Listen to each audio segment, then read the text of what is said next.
Hello everyone and welcome back to the Summoners War European League. Day number 2 is finally here. And of course bringing you all the action is myself, Sam, joined by Mr. Seishizu. How are you doing this week, my friend? I'm doing very well. I'm very excited to see what kind of matches we're going to have this week. Last week we had some interesting matches with an Irene and Ella combination. Some cleaves here and there. People walking away with all the points. People walking away with 0 points. And also let's see what we can see in this bracket of today coming in later. Exactly. If you weren't here last Wednesday to join us at 8 o'clock, where were you? Because we told you plenty of times, every Wednesday at 8 o'clock, make sure you're here for now another 4 more weeks on top of this week of all of the stuff to do with Summoners War European League, culminating in that playoff, which is going to be happening in April. All of our 12 players are trying to get points on our leaderboard to see where they can end up in the seeding for that qualification phase.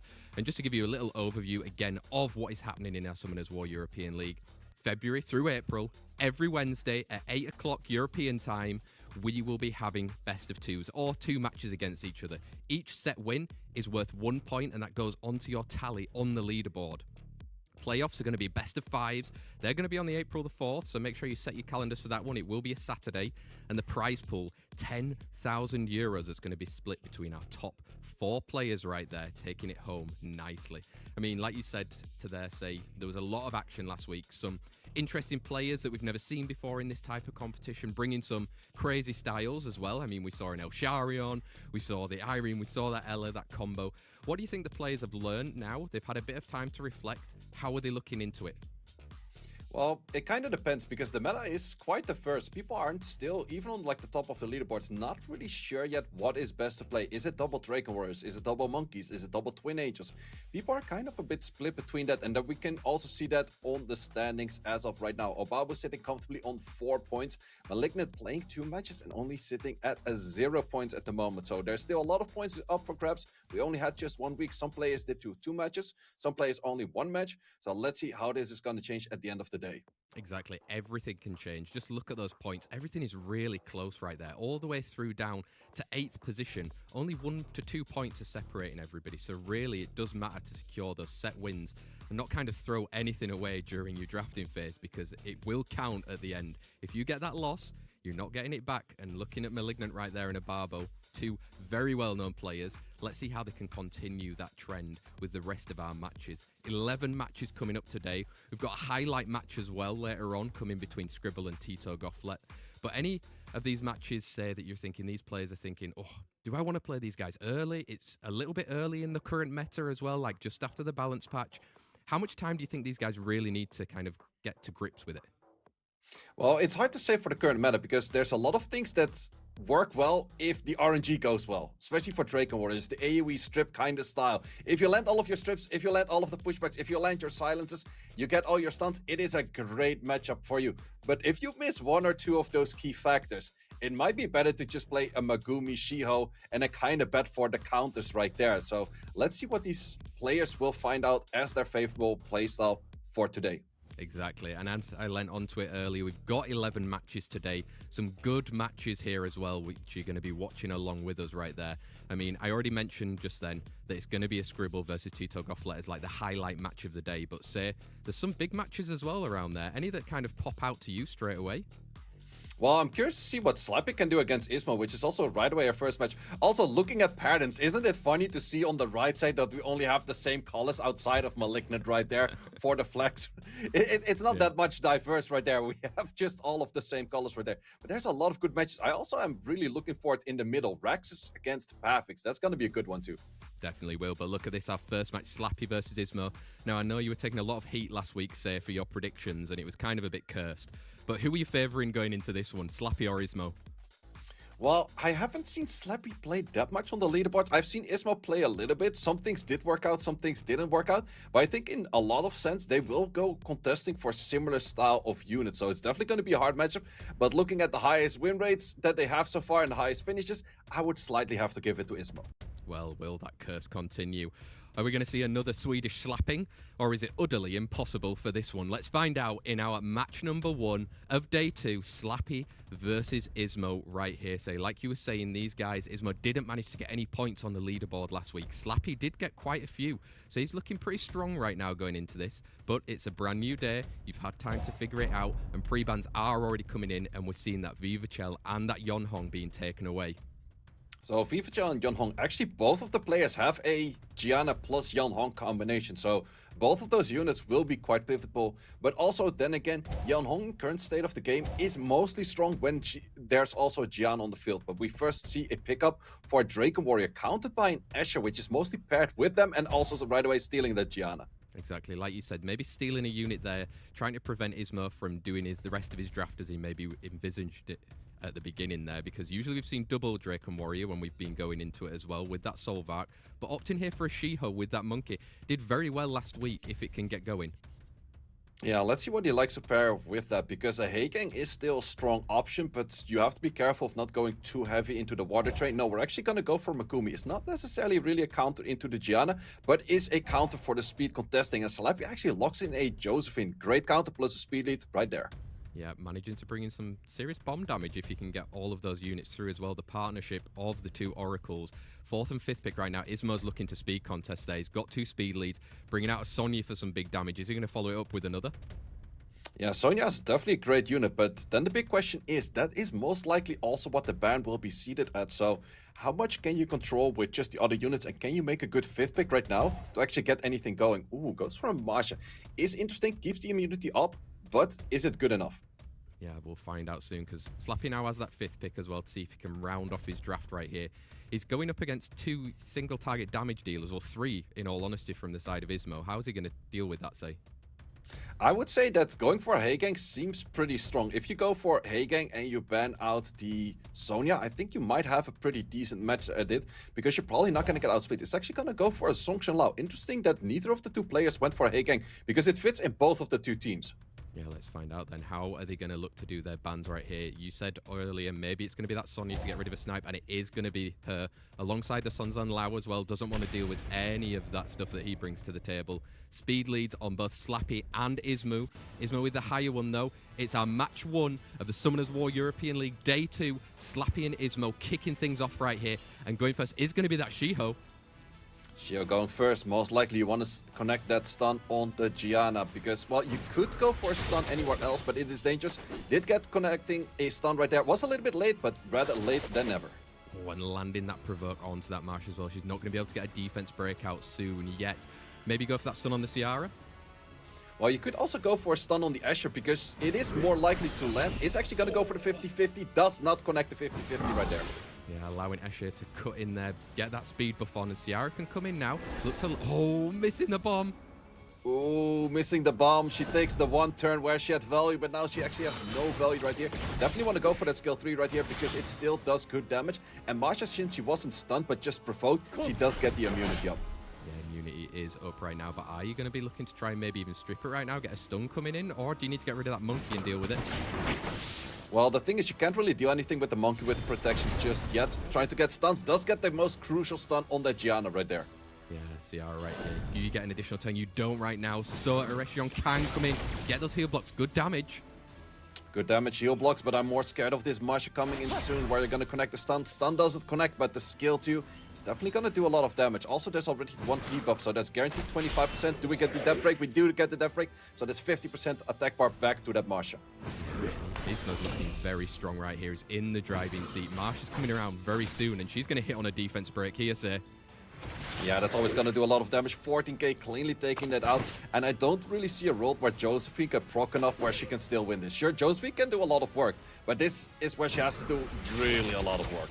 Yeah, so much work going to be needed to done here. I mean, Escher and Josephine, 2 of them, both of those heal blocks not looking good. A defense break landed as well. It's going to be a waste of that skill too. Yeah, it's just getting a little bit of the attack bar, but this match is very far over, and well played by Ismo right there. But it's also a bit on the monkey. Do you connect all of the skills? But that's also definitely this meta. You have to connect your skills, and a lot of these skills are not full activation rate. So these matchups can go either way. So let's see in the next matchup, is it going to be a different style or still safe? This victory goes to Ismo. Ismo taking that 1-0 lead against Slappy right here. For all of you watching, remember, every set win counts. It goes towards your points on the leaderboard, and it does mean that Ismo now does have a point in our Summoners War European League, having played one match last week. Slappy, how do you respond right here? Pre-bans last time, we saw there say Viva Chell, and we've got the Yonhong. Is it going to be a reverse with another pre-ban of the Yonhong? Well, it could also be that the Gianna could be seeded for pre-ban, because in this case, Slappy will have first pick, I think. But then again, Eresion for first pick. No, we're actually banning things that you think that the enemy doesn't use, or you don't use yourself. Yeah, so right there, we've seen an Esche, we've seen a Sons on Lao. Esche was in that first draft, but didn't really manage to get going as he was outsped. Slappy right now stealing that Eresion. Stealing the Russian, but then again, Ismo has Yonhong plus Gianna on the field right now, and there's plenty of speed leads in the box of Ismo, so I don't really think he would have too much of an issue with that. No, he's picked the Gianna. He's got the Fire Megumi there as well with a speed lead. Can get some stuns in. Slappy almost doing the exact draft of Ismo in that last round. Yeah, the only thing is the Megumi's already on the side of Ismo, which is a great counter into that Eresion. So let's see what he likes to add with this. Is he going to go for full speed contesting? You could go double Draken Warrior. What we more commonly see these days is paired up with an Okeanos, but we're actually going to go for an Ashur. Yeah, bringing in some good damage with that Ashur if he can land that defense break early. Get some healing as well on his team, but Josephine and Answer there. Coming out for any of the stuns maybe from that She-Ho later on, and that fourth pick, who you liking? Yeah, there's still a lot of options. This draft is still very open. You could go comfortable picks and just go back to like a Viva Gel or any of those kind of style of units. Or you can just go for trying to counter the meta. But in this case, nope, we're going for comfortable picks. Comfortable picks, Viva Chell. Slappy locking him very quickly there with a Veramos and with that Misty as well, say. I definitely do like the Misty. The Veramos makes sense against the Gianna, but against the other things on the field, not as much. So let's see what Ismo can bring for a final unit. We're gonna go for, Layla. If you were to take the Layla, it's good for the slows against the Misty. Against Veramos, maybe not as much, then probably the ban is leaning over there. But he is taking that away, and let's see if he goes for anything else that he would like to play in there. Going for an old style, we're gonna go for Panda, also providing anti-stun mechanic. Yeah, Miying coming out into the field right there. Bans looking right now, say, who do you opt for here? I mean, are you going to be able to deal with that Misty later on? Well, the thing is, if your Panda's on the field, Panda 1v1s the Misty like 9 out of 10 times, so that is totally fine. So, big question is, does your ban of the enemy also land on the Panda? No, we're actually still going to take that out, but there's a lot of stuns versus the anti-stuns of Ismo right now. Speed leads for both Slappy and Ismo. We're going into our set 2 between them both here at the Summoners War European League. It's day number 2. Can he get another point, Ismo, or is it Slappy's time to shine? Gonna go for the Gianna, and this time not connecting all skills as mentioned before. It's about like an 81.5% check without the resistance check to actually connect your stuns, but also for the trade around, we're not connecting the stun right there. Gianna, 75% on your stuns, oh no. Ooh, does not get it on the Veramos, but does get it on the others. Yeah, didn't get it. Oh, big there to get the damage into that Ashore from that additional turn right here. Him not being healthy is crucial for Ismo. Yeah, it's also the question right now. Oh, you kind of wanted that additional turn on this monkey. Ooh, more than not the monkey, but the Panda. But the Panda landed the death break on the first hit, which enables so much damage. Simply taken out. And also, whatever the number is, 22% ain't it once again. It's definitely not right here. You can look to get some stuns, but Josephine does still have that passive right here. Opting to try some more damage into that Gianna then instead, but... Oh! Ooh, getting that. Oh, is this on Despair? It is not. At least it did not active. Oh, no, wait, it procced out of stun, so therefore, of course, it's not on Despair. But it's one of those things. If you're Despair, it's really scary against those 2 units that are anti-stun right there. But this Megumi is taking every additional turn possible just far. And on the death break, that is good damage right there, nearly taking it out right away. It is Ismo showing here why he's been at so many SWCs. I mean, Veramos is trying to do something on the side of Slappy, but very clean coming out of Ismo. Yeah, I don't think Veramos can do anything. Sure, you could even drop the bomb right now. It would take a little bit of dot damage, but it wouldn't even be the biggest of issue. You probably wouldn't die to that.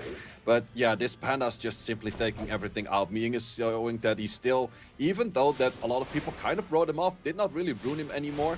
Procs are coming in a little bit too late for Slappy right now, but that Panda is just showing so much strength on these incredible runes that Ismo does have. Definitely is right here, and you can see Veramos is not even able to get that skill 2 against a Josephine and a Miying. You're going to bring them both back up, and there we go. Ismo taking that 2-0 win against Slappy. finally managing to take some points onto that Summoners War European League leaderboard, which is going to be very beneficial for him there. So, I mean, Ismo, very clean with the drafting, kind of came back from a 2-0 loss last week to Obabo, but really changed things up, knew what he wanted to do, and probably did his research a little bit into Slappy. Yeah, absolutely. And it's definitely the question, because in the first match we saw the Ismo Shiho land, and then on the other match we saw the exact opposite happen. So what if you would reverse those roles? How would the match then like evolve? So could be very different things, but in the end I think that the drafting, especially in that second one with the Miying, with the Josephine, it's so hard anti-stunts. At some point you're gonna get up so much shield, so much protection, and that Miying really did hurt. So in the end, yes, was a bit of an RNG factor right there, but I think that still Ismo had the upper hand on draft on both sides.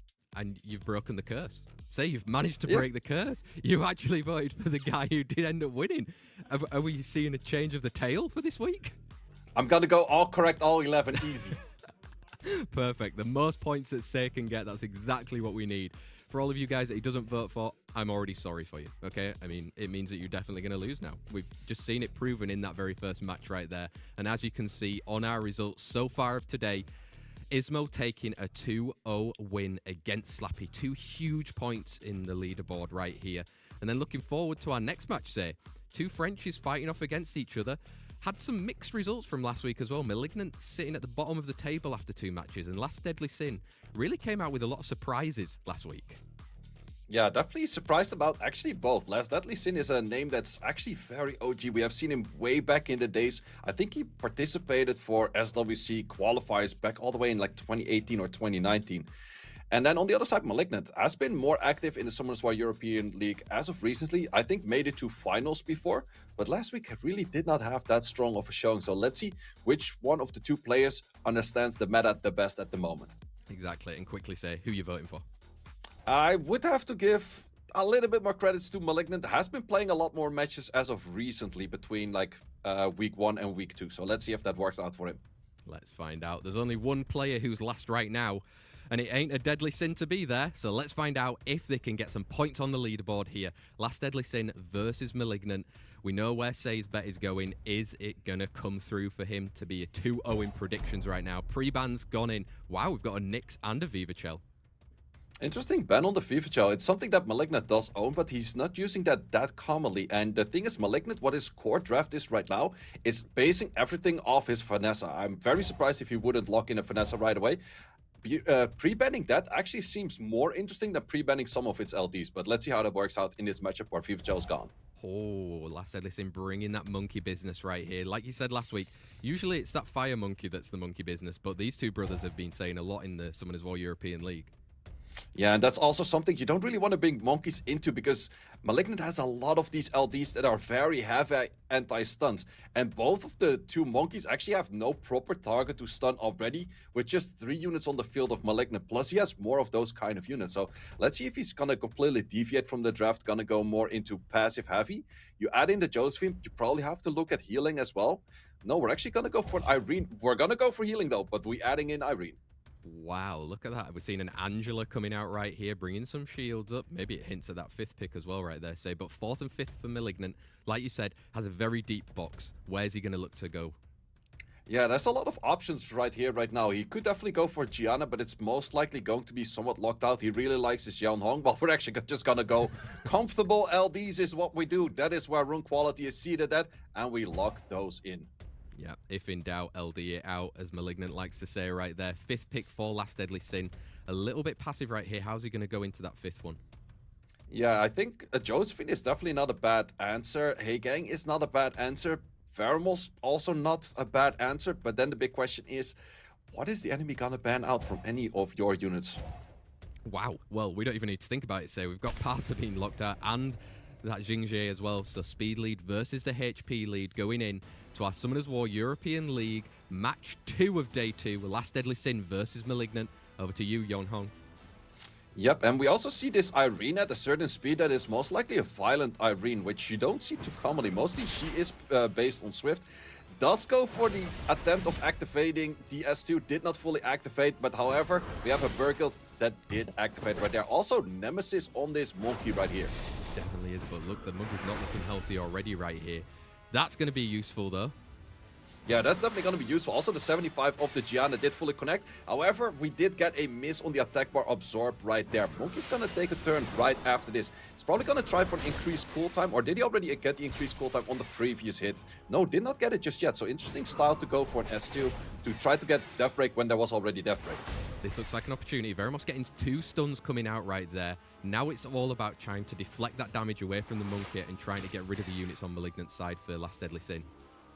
Yep, we also have Burkout coming out of that bag real soon right now. Is starting to look at some strips. Does get the additional turn, is on Violent. Does get the strips, no Death Break as of yet. But this skill 2 might actually hurt, and it stuns everything that is potentially stunned right there. Yeah, it's wow. Burkilt's really taking it on her own right here to try and win it for Malignant. Yeah, it's taken a lot of turns, but it's really more chip damage than any real good damage thus far. Plus, you have the skill 2. You have the taunt seated in that skill 2. You can just throw it at yourself, and therefore this Burkelt cannot hit it for a while. Angela starts proccing because Burkelt took a lot of procs right there. So, at this moment, it will take a while before you can start hitting that Monkey again, and the Monkey will be at the odd ego, so has protection right there. It is right here. You can see him putting that damage straight into the Gianna. Needs to get rid of one of the units before Vanessa can revive again. Oh, once again, Yeon Hong's skill 2 is inconsistent, and the inconsistency shows right there. Playing against a full bruiser heavy team with an Irene on Violent, that actually seems to work very well right now. Yeah, definitely does. And manages to get it into the bag as well. Can now look to even... Wow, okay. Malignant wanted no more of that action right there. Last Deadly Sin taking that set win against him. Malignant, 3 matches in so far. 2.5 matches. 0 points, say. What does he need to change? I think his pick 2 and pick 3 were pretty good, but his pick 4 and 5 were something like, oh, I'm not really sure what to do. I just throw LDs at the back, which is not always a bad thing to do in leaderboards. But the moment your enemy knows your typical playstyle, they're kind of expecting exactly that to come. So therefore it just doesn't really work out because sure, he had some damage, but against that much healing, there was not that much damage in that team. Yeah, he didn't manage to get rid of that Monkey, so we've had some Monkey business coming in from Last Deadly Sin. Pre-bans, we're going to have half of the Monkey business going into this with that Xingzhe and the Parter being taken out for both sides. And Nyx, first pick. Nyx on the first pick, and this time around also exactly what was post-banned in the last match is pre-banned in this match, which is interesting to see. But let's see what Malignant's going to go for if he doesn't have the payload, because he knows he's going to be playing against a lot of stuns, especially amplified by that Nyx right there, which is going to add a lot more RNG to the factor. Definitely will, bringing that Berghild right there to be able to deal with it. Wow, and Annabelle coming out right here. We know how useful her kit can be with that skill 3 and the skill 2 providing healing and defense breaks. And a Megumi just to bring in the speed lead. Yeah, Megumi and Annabelle are also really strong pairs with Nyx, because normally Megumi's skill 1 doesn't have that long of duration, but with a duration extender, it's super strong. Gonna take it away. Ooh, we're actually gonna go for an early Josephine in this case. Wow, there we go, seeing the answer straight away from Malignant, bringing in that Viva Chell. Like we saw from last week, if you get the perfect rotation, she can be very deadly. But if you don't get it, it's actually not worth that much, and it's pretty much just a Triana without a passive on net 5 base stat. So I was looking at the positive side, say, okay? It is a double-edged sword right there. Now also stealing the Angela on the side of Malignant, which... Ooh, going back to Cadiz. I'm definitely liking the Cadiz with the Nyx, and pretty much like the whole rounded team of Last Deadly Sin seems very well drafted. It all works together. Whereas the team on the side of Malignant, it feels like all kind of individual units that can kind of do their thing, but they're not really working that well together, I guess. And we see the Nabara taken out as well as that Cadiz as well. So defense lead and a speed lead for both Last Deadly Sin and Malignant. We're here in our match 2 of the Summoners War European League. Can Malignant get a point on this leaderboard? Ooh, let's see. Also, the turn once again from this Viva Gel is a bit on the awkward side. We do get a crit animation, so we're landing that right now. But all you can do is a skill 1, which is one of those things like, okay, 2 skill 1s. It does do good damage, but it did provide a sleep right there. It did. It allowed Josephine to come in, gets that provoke as well. And look at that. There's 3-turn provoke coming out with Nyx on the field. Yeah, 3-turn provoke. Sure, you have Love and Peace right now, but I think that Malignant is going to go into the same style of matches he was having last time around. He is increased on the cooldown of all of the units right there, and he's going to be looking at 3-turn slows, 4-turn armor breaks. That's a lot of things to get working through. Definitely is right here. Looks like Last Deadly Sin's trying to TOA hell him right here, say. Yeah, it's TOA hell, but without the without the dot, so you're not really dealing damage. Like, you're waiting for the Josephine to actually deal the damage or the additional damage artifacts. But if the Josephine takes this many extra turns and also gets counters in, at some point you're gonna get the damage in here. definitely will right here. Nyx can go for that skill 1. Trying to get Vanessa off the field. She's going to live at the moment. But wow, Last Deadly Sin playing this. Whoa, okay. Ooh, he was gonna go for the skill 1, trying to take it out, maybe with the crit, because you're hitting right element. Did not get rewarded for that, but did get rewarded on the additional turn. But we also have additional turns seated at the other side. But we do once again provide that shield. Shield's coming in, and you've still got an Annabelle coming soon to try and, if she's still alive, to heal her back up. Yeah, let's see. Does strip in the first hits. We're gonna take the next turn. There is cutting potential from the Burkilt, but it just took a turn, so it's not there just yet. Also, this might be a good rotation for the skill 3. No, it was reset, so yeah, finally had like a decent rotation. It's actually accurate on those sleeps. Those are not high activation right there, but they are working thus far. They're not working for Malignant, but they are working for Last Deadly Sin. That Josephine, I don't even know the count of how many turns she's taken right here.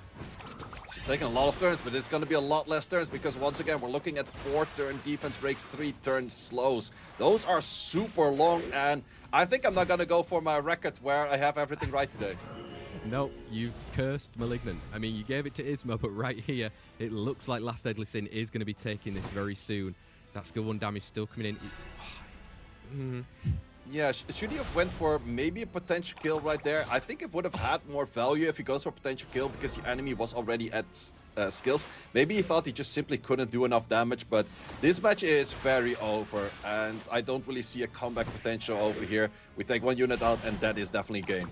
Yeah, definitely game right here. I mean, Last Deadly Sin really showing a good draft right there. So I think Malignant was aware of it in that set 1, and obviously banned out that Nyx, but when he had the Nyx in his hand, look at what he could manage to do here, Last Deadly Sin, confirming it as a 2-0 win against Malignant there. So that's going to be huge for Last Deadly Sin, and maybe the wrong type of huge for Malignant right here.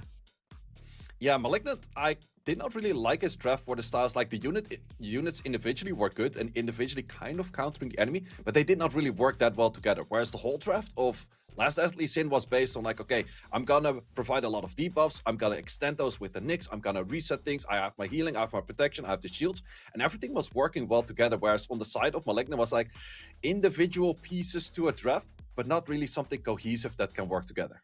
Exactly, he didn't quite have enough of the healing coming through. Vivicho was there, Angela was there. I mean, the Nabara was banned out in that last pick as well. Are we seeing the fall off of like a Juno and a Veramos coming in there as those picks? Yeah, it's definitely an option. It's also, once again, with the Viva Gel, I mentioned it as a double-edged sword, because if you're full outspeeding your enemy, Viva Gel, sure, even with the skill 1s, which had high effective rate on those sleeps, it was still kind of useless. It didn't really participate in that fight altogether.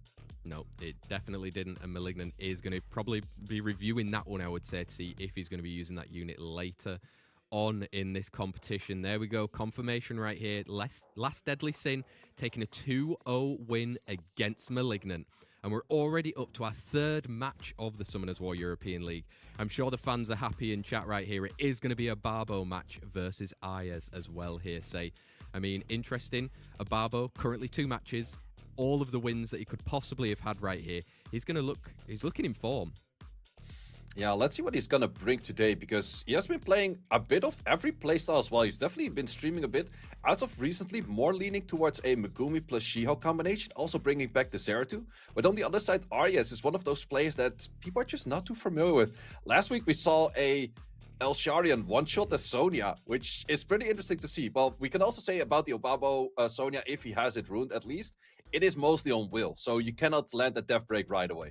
Let's find out. Swedish Sonya's pack some serious speed, or will it be the Master of Magic working again for Aryes? Let's find out in this one. Obabo versus Aryes right here. Pre-bans going in.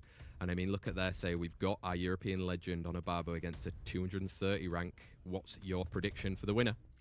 Well, I would have to give it to my man Obabo right there, and I definitely do think that the chat would also like to see that, but I don't count out Aryes just yet, especially for that first round where Obabo is not fully sure yet what Aryes is going to be playing. Also, interesting fact, both of them share that Dark Zenitsu, so it's a unit that both of the players could draft in, and let's see if that's actually going to happen, that unit is going to be contested or not. Exactly, pre-bans are coming in. Wow. Yes, it was contested. It was contested. In a different way than I expected it. You might say, hey, that's a different unit right there. No. That's the same one right there. I mean, we did see last week, though, Obabo was picking the brother of him as well in the drafting phase. But right here, locking in that Vanessa, and we've seen a Shiho and a Megumi coming out. Ooh, Obabo switching up his style a bit. He definitely did play Finesse in the past. He definitely does like Finesse, but he's been more on a Megumi first pick as of late. So let's see what he likes to go for the counters into that. There's a lot of stuns on your enemy team. Then you go for the counter into stuns. And also, big question, is this Athena going to be on the Sonya runes or is it going to be on the Shiho runes? So is it a will, then it's on the Sonya runes. Is it a non-will, then it's probably Nemesis. Yeah, we're seeing here Aryes trying to respond, bringing in that Misty. Then he knows that there's going to be a bit of a speed race coming in from Obabo. Can that Misty look to deal with the units on the side of Obabo? And partnering up with a Juno we're seeing for the first time this week. Interesting take on both units. They're definitely strong for the Bruiser, but I also kind of feel like if Obabo adds strong Bruiser on his own side to it, he can probably just win that by rune quality, I would say. But let's see if he wants to go for the Bruiser route against these kind of units. Let's find out. He's got that 4th and 5th pick here. Remember last week it was those Zenitsu's coming through, but one of them's been taken away already. Fireball Phoenix we're already seeing come through, and with that Icarus, very much an Obabo unit. Yeah, that's very much an Obabo unit. It's pretty much even that much of an Obabo unit that no one else uses that Icarus. Funny enough, Fireball and Icarus kind of share a similar style of a skill tree where it's a Molong kind of hit, ignore defense based on HP. But let's see how well that works over here. And on the other side, we do see signature unit from Aryes making it to the field, which is that Ildong, which also was Obabo's favorite unit for a while. There we go. Let's see if it's still going to be his favorite unit after this match right here. Say, bans will be coming in. How are you going to deal with those units? Ooh, we're actually going to be banning out speed leads, both sides. So we are going to be racing. Big question. Shiho versus Athena. 115 base versus 119 on their base. Let's find out. Summoners War European League. Match 3 between Obabo and Aryes. And Etna does win that race. Athena wins that race and is on the will set. So that is most likely looking at the set of the Sonya right there. Did miss the defense break, but did connect all of the stuns. Funny enough, he only landed the defense break on the wrong element, but never on the other two. Exactly. Look at Juno there with that defense break on her. Fireball Phoenix does have all those skills available going into that Misty right there, getting some good damage through, and Icarus is going to be able to clean something up. Yep.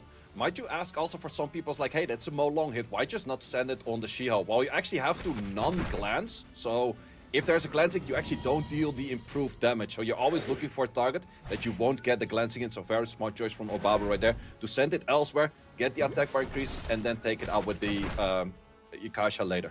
Yep, there we go. We've got Etna. She can look to try and maybe even cycle again, but there is a revenge coming in on that Yuldong. So just opt in for the skill 1, get some more dots in. Ooh, that's actually good damage from that Juno as well. Getting the stuns in is recently buffed to get more chance on those stuns. And I mentioned Ikasha, that is her sister. We're looking at the Icarus right here, but it's working very well for Obabo right now. Definitely is. He's looking good and healthy right here. I mean, we've got that skill too. You wanting to get some stuns popping out as well. Does get it, but on the unit, probably didn't need it. Yep, and now Obabo's Athna's being very consistent on the wrong element today. It's like every element that you have, like the comfortable hit without glancing, is you're not landing anything. But then on the one hit where you will potentially glance, you cannot do it. Also, this Juno's doing a lot of work, especially next to that Ildong. You get a lot of crit damage on your crit rate. Does not get the stun out, unfortunately. Doesn't, and look at this cycling now. Both of Obabo's units, that Fireball Phoenix and that Icarus, if they can get their turns off, they've got some big damage coming in. Big damage coming in. We do have a provoke over there, and it's 2-turn provoke. You have to stun a lot of work right now. Also did not really count the cooldowns because that's where Paul Phoenix gets his skill, and that is clean 20k, taking it out simply. Wow, Obabo carrying on the 100% win record right here in the Summoners War European League right there. Say, I mean, changed up the draft, I'd say, from last week, bringing in some big damage dealers, and in the end, Aryes couldn't really deal with all of it coming through. Yeah, definitely a very different style, but still a well-rounded draft right there. And it was funny to see that Athena just completely doing off-element things. Also, I would wonder if Aryes had a similar rune quality on that Juno, but if it was Vampire and it would have lived a little bit longer, could have maybe potentially soloed a little bit longer, would have had some issues against the high damage on the enemy side, but it might have actually worked right there. And if we've ever seen a trauma ban before, we've seen it right there with the Etna being taken out from Aryes and that Fire Megumi coming out of the side of Obabo. I mean, it did so much work for Obabo, the Etna. That's probably why he was like, nah, I'm not dealing with it, and there you go, steal that unit. Yeah, stealing that unit right away, but I think because of that, the Shiho might be ending up on the side of Obabo. Let's see if he's gonna take that away, or if he's also gonna give the Shiho towards the side of Aryes. Because most likely his Sonia is not ruined right now because those runes are on the Athna. Yep, taking out that Shiho. Yep, Shiho coming in some monkey business. How's Aryes gonna deal with it right here? It's a very early Zenitsu pick as well there. I know you tried to steal it, but now you've got to kind of tailor your draft around it. Going a bit slower then. Yeah, I definitely do like the style. The Wind Monkey in general sense counters the Water Monkey, plus Shizuka is able to take all of those buffs for her own team. So this is definitely potential for Obabo to go towards a Juno or any kind of form of strip to at least get rid of that Shizuka without having to guaranteed ban it. No, we're actually gonna go... Well, we have strips on the side of the Zeratul, but Paul is still going for a race right there. Yeah, but I mean, Zeratul, we saw him a little bit last week as well. When he can get going, he's just incredible for the units there. I mean, against that Piranha though, say, get some provokes out.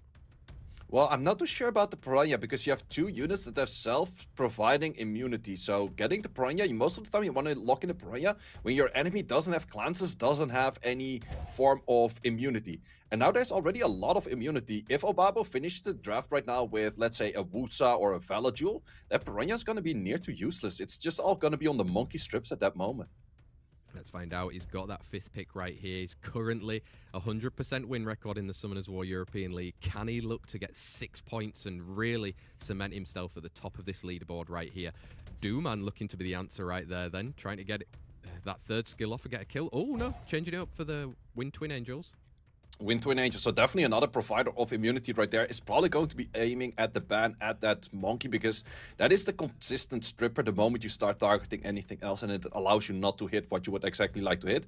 And you have a good enough amount of strips where the Shizuka is not that much of an issue. Yeah, let's find out then.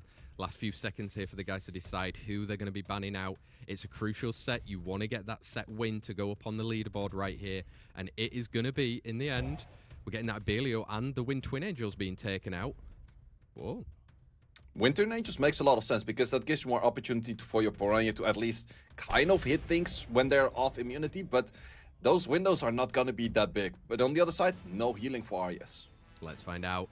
It's match 3, set 2 between Obabo and Aryes right here. Can he look to secure another point, Obabo? And is Monkey going to be able to go through? Gets the damage and obviously gets the strip. Yeah, gets the strip, gets damage, and also this Paul Phoenix will most likely just simply cleanly take out that unit. Big question right now, ooh, we're not gonna go for defense breaks. Doesn't want to have defense break landing at his own units as of just yet, but we're trying to get a few dots in right now. Yeah, looking right there. Tried to get one over on that Vanessa, but it doesn't mean that Shizuka has it in her back pocket right here. So it's the options now to get some provokes in. Yeah, smart choice to go for that skill 1 on the Shizuka, trying to get the extra chance of those provokes in, because that's why you deny the turns of your enemy right now. But the big question is defense break. Oh, does still connect on that defense break right there, because that was the only unit not provoked. Yeah, and if Zeratul gets another turn, it's going to be confirmed, but Monkey lives a little bit longer right here, but it's going to be to Shizuka. Yeah, and also not connecting any of those skills off element right now, so simply not really adding too much value. Also, there's no healing for this monkey, so once again, Zeratul is a unit that a lot of people put in their storage, but it shows right here, right now, it's still a super strong unit, because it simply gets rid of all of those buffs, and just simply taking out strong things such as monkeys. Yeah, it does. Looking to bring back that Zenitsu right here, then going into that skill 2, get some more damage in. But I mean, it's not looking good on the side of Aryes. Shizuka's going to have to stay alive and really keep it going. Yeah, also he tried to go for skill 2, which has potential stunts, and he stunned 0, which is not that much. Most of the time you see at least 1 or 2 stunts connecting from there. Plus, we also go back to the alter ego and actually stunning the other unit on the opposite side. Gets an additional turn though, can go for some more provokes, but is not enough damage as of just yet. Exactly, and with that Zeratul having constant immunity up right now, how is Aryes going to be able to deal with it? Do you have to opt for trying to go for a strip right here?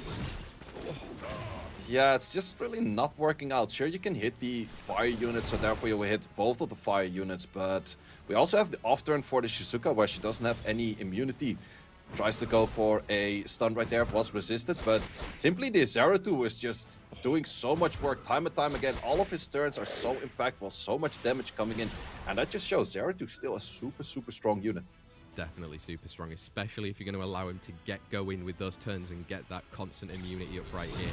Monkey can look to follow in right now, maybe even get some stuns of his own. Resisted there, but like you said, I think it's a Zeratul solo coming in. Yeah, I think like even with this turn rotation right now, even if you were to kill everything on the field with this Prachana, you get decently far. But this Zeratul is just simply gonna do too much work right now. Definitely is, and there you go. Pops into that skill 2, skill 1 with all that damage coming through. I mean, you can throw a revive, but it's not going to do too much longer.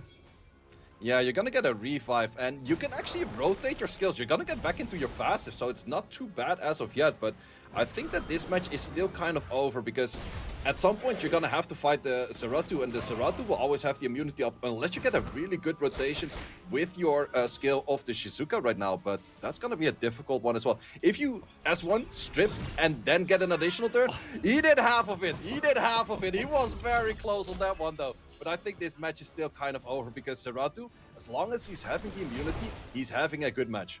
He definitely is having a good match right here. He's going to be able to eat through any of those buffs on the side of Aryes right here. But, I mean, it's still a long way off, I would say. There's potential. Oh. Well, there's a lot to strip, and we're actually getting back to the passive pretty quickly. We will probably take this out. Does actually crit, does take it out. But I think that still the Zeratul is sitting at the drive position. Is he? Yeah, he's thinking about switching targets, because there's too many extra lives on this unit, and the HP is going down, the attack is going up, and at some point you just simply do enough damage. So how much damage is this gonna do? No, that's near to no damage on this Zeratul. So you need the off chance of the immunity not being there, and Zeratul will just cleanly take this out and then make easy work of the other unit right there. And that's also the thing, in the end, if Zeratul is never stunned, it is exactly the same Zeratul that was super strong a few metas ago. 100% the same. Definitely was, and you can see right here, in the hands of Obabo, he's going to look to confirm this kill right here, coming in, and there we have it, say. He's currently 6 for 6 in our Summoners War European League right there, taking a 2-0 victory against Aryes. Actually, all of the competitions or the matches so far today have been 2-0s. A big, vast change from last week, I would say. Yeah, last week we had a lot more 1-1 seeded in there as well, and once again, Zeratul, it would have maybe been that one option where you had the strip into the land of the skill 3, but then again, the strip is not 100% activation, and it's still 50-50 which one of the two buffs you do get. So Zeratul was just super comfortably very well drafted right there, and just both of the drafts, well rounded by Obabo, very well played. Exactly, don't sleep on Zeratul. That's our message for the rest of the people. And say 2 for 1 on your predictions. I mean, maybe there's a pattern building here, so whoever you're going to vote for next, maybe it's already a guaranteed loss. We don't know yet, but I still think we need to have our leaderboard. Somebody needs in chat to review the matches from last week and see where the predictions currently stand from, say, because I'm sure you're at least a 50-50, yeah? And by now I will go towards 50-50, but let's see how far that gets right now, because we're gonna go into our next match, and all of these matches just, I love it where we have Swell, we're just gonna go match, all goes super fast, and we're gonna go into Guts and Smokes. Yep, Guts versus Smokes right here. Both of them did appear quite a bit last week as well. I cannot remember off the top of my head their exact positioning right here, but Guts, somebody who's been around, got all the way to the semi-finals of the SWC, and Smokes, we've heard his name before as well in many SWC Europe Cup competitions or in those preliminaries, say. I mean, two very strong players. Again, are you going to go for 3 out of 4 correct, or what do you reckon? Who are you voting for? Well, I'm going to reckon with the current standing of the leaderboards, where Guts has 1 win, 1 draw, and Smokes has 1 draw and 1 lose. So I'm going to vote for Guts in this case. So let's see if he can make it work. Smokes had a super strong draft last week, where he had all of those LDs locked in, but it was just by the sliver of enough damage. He actually did wanted to show me later his artifacts, because I was mentioning artifact quality would have maybe solved this problem. He actually has very good artifacts, but it was still the sliver of health on all of those units with this LD. So let's see, is he gonna go LD heavy, and what is Guts gonna play to counter that? Let's find out. I'm not sure if I want to see a magic trick of Guts going up in a cloud of smokes in this one. Let's find out. Guts versus Smokes, like you said, say, that drafting last week was beautiful to watch. Didn't quite come off for him, but surely Guts was watching, and this man can conjure up anything to try and deal with that. Looking for the Yonhong pre-ban and the Shiho coming out from the side of Smokes right here. Yeah, let's see what we're gonna go for those first picks. Definitely players that do like to go for the Draken Warrior, but I also have seen Guts play a little bit back on the old style of Oliver, but then Oliver paired with the Shiho. Shiho's gone right now. Does he still like to lock that in? Also, both players do own a Gianna, so let's see if that's a highly contested unit. I do know that Smokes really likes his Gianna, whereas Guts sometimes plays it, but not always. Let's find out here. Wow, we're seeing they're coming in. We've got a Vanessa and a Gianna. I mean, there's like the guy picking LDs that's not normally picking LDs. Fire and Dark, that's what we're going. Yep, Fire and Dark. Also Secret on the side of Smokes. Not a unit I see him play with too comfortably, but switching things up. Also does have the Dark Zenitsu, but on the side, we do have a double Oracle Shenanigans. Is he gonna lock in all of the 2 remainings from normal elementals? I don't think so, but it kind of does fit this draft.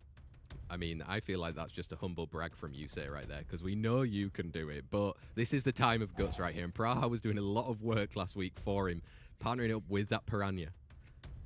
Yeah, Piranha on the other side, we do get a Pater strong counter into those Oracles that do provide strips, but you probably have to lock 2 of those if you want to sit at a comfortable position. Maybe even have to be looking towards a Hey Gang, but if you go for Hey Gang right now, you might be lacking that damage. Yeah, and it's all about bringing that damage in right here. Smokes taking that party. We know that Guts loves to use that unit as well, has done some big damage on the skill too. And wow, Jaeger's back out to play again. You liked him last week.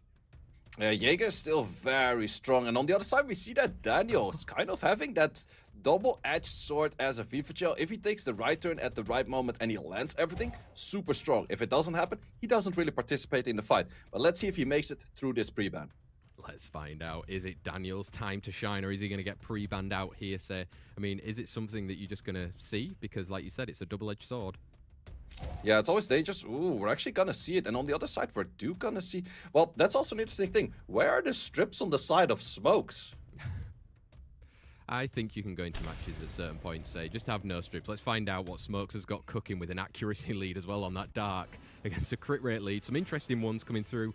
Guts versus Smokes in our Summoners War European League match 4 right here. Well, that is kind of the awkward thing. Like, sure, you go in without strips, but maybe you can take out a unit cleanly right away. Actually, by the attack bars, the Jaeger is pretty fast as well. We might say goodbye to this Gianna right away, right here. Wow, he probably is going to be able to. No, if he's going that skill 2, does get rid of it right there. But this is the moment. Strips, and look at Daniel coming in. Oh, that is the perfect moment for Piranha to take a turn, and even a more perfect moment for this Daniel to take its turn. So we are on Vampire on the side of Jaeger, so can heal a little bit back up, but everything is looking not that lively right now. Definitely isn't. Just putting that skill 1 as well gets rid of that threat state right here. Piranha can look to do damage. There's 3 dark units over there. Yeah, 3 dark units, definitely what you would like to see right there. Also, the Jaeger will be seated on those provokes for quite a bit more double resistance over there. Do get the additional turn, which also gives a bit of healing, so healing is coming in both ways.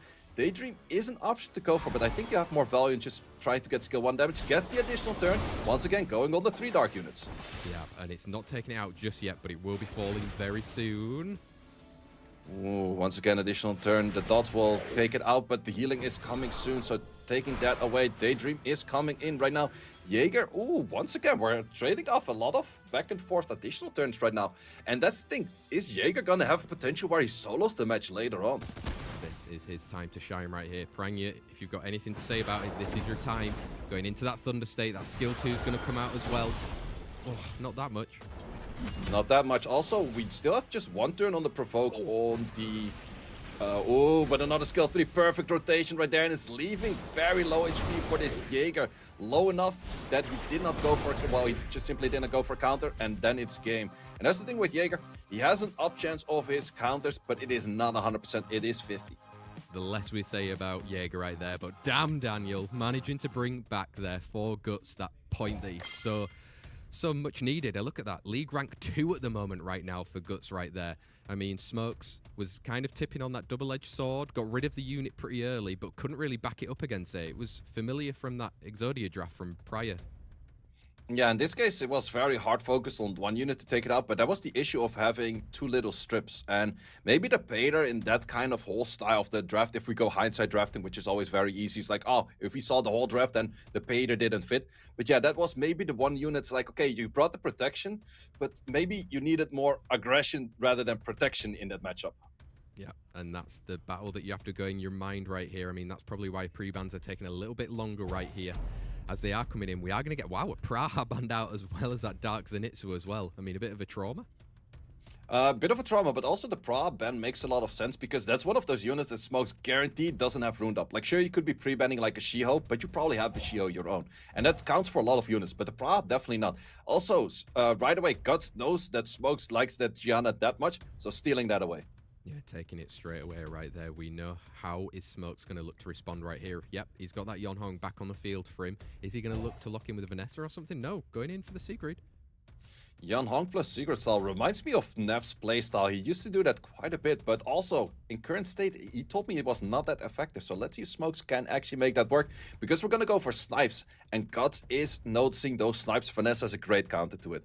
Yeah, using that third skill, managing to get a revive out on the field if he does get that turn. And then Balio as well, looking to heal and sustain through any of those big snipes. Yeah, definitely the anti-snipe comp right now against the potentially snipe comp. And it's also the thing, now you kind of want to go into like a Pader or a Heigang, but it also once again makes the other two units not work as well with it. Gonna go actually for a Layla. Also doesn't have the strongest of pairing with an attack buff, but let's see what he likes to pair with this because there's a lot of options. We're gonna go for Megumi. Yeah, bringing in a speed lead of his own right there. Locked in straight away from Guts, that Josephine, looking to try and deal with the Fire Megumi stuns popping out. What are you going to do for that fifth pick though? That's a lot of options on the fifth pick. You could go, ooh, Fire Jin. Did not really expect that one. Is good against the AoEs. He has a high chance of stripping right now, but he's still quite the RNG unit. I was more leaning towards something along the lines of a Juno, but this might actually be pretty toxic and annoying for Smokes to deal with. I'm not sure if Smokes has a Seimei, but a Seimei might be pretty interesting in this draft. Oh, he's looking to opt then back for that Jaeger as well. It did a little bit of damage, but it did get kind of blown out of proportions there from Smokes in that last one. Who you liking to ban? You could go for a route where you just simply ban out the Abelio and you're fighting a team without any proper sustain, but there's still Josephine. But I'm not sure. I think that Guts has a really good draft. It's hard to see the right ban from Smokes towards Guts. Yeah, that's the experience coming through of getting to a semi-finals of an SWC right there. Knows what to do in these pivotal moments of drafting. Abelio being banned out as well as that Jaeger as well. So we've got speed leads for both Guts and Smokes. Are we going to see another 2-0 today right here? Guts versus Smokes in our match number 4 of the Summoners War European League. Over to you guys, Yonhong.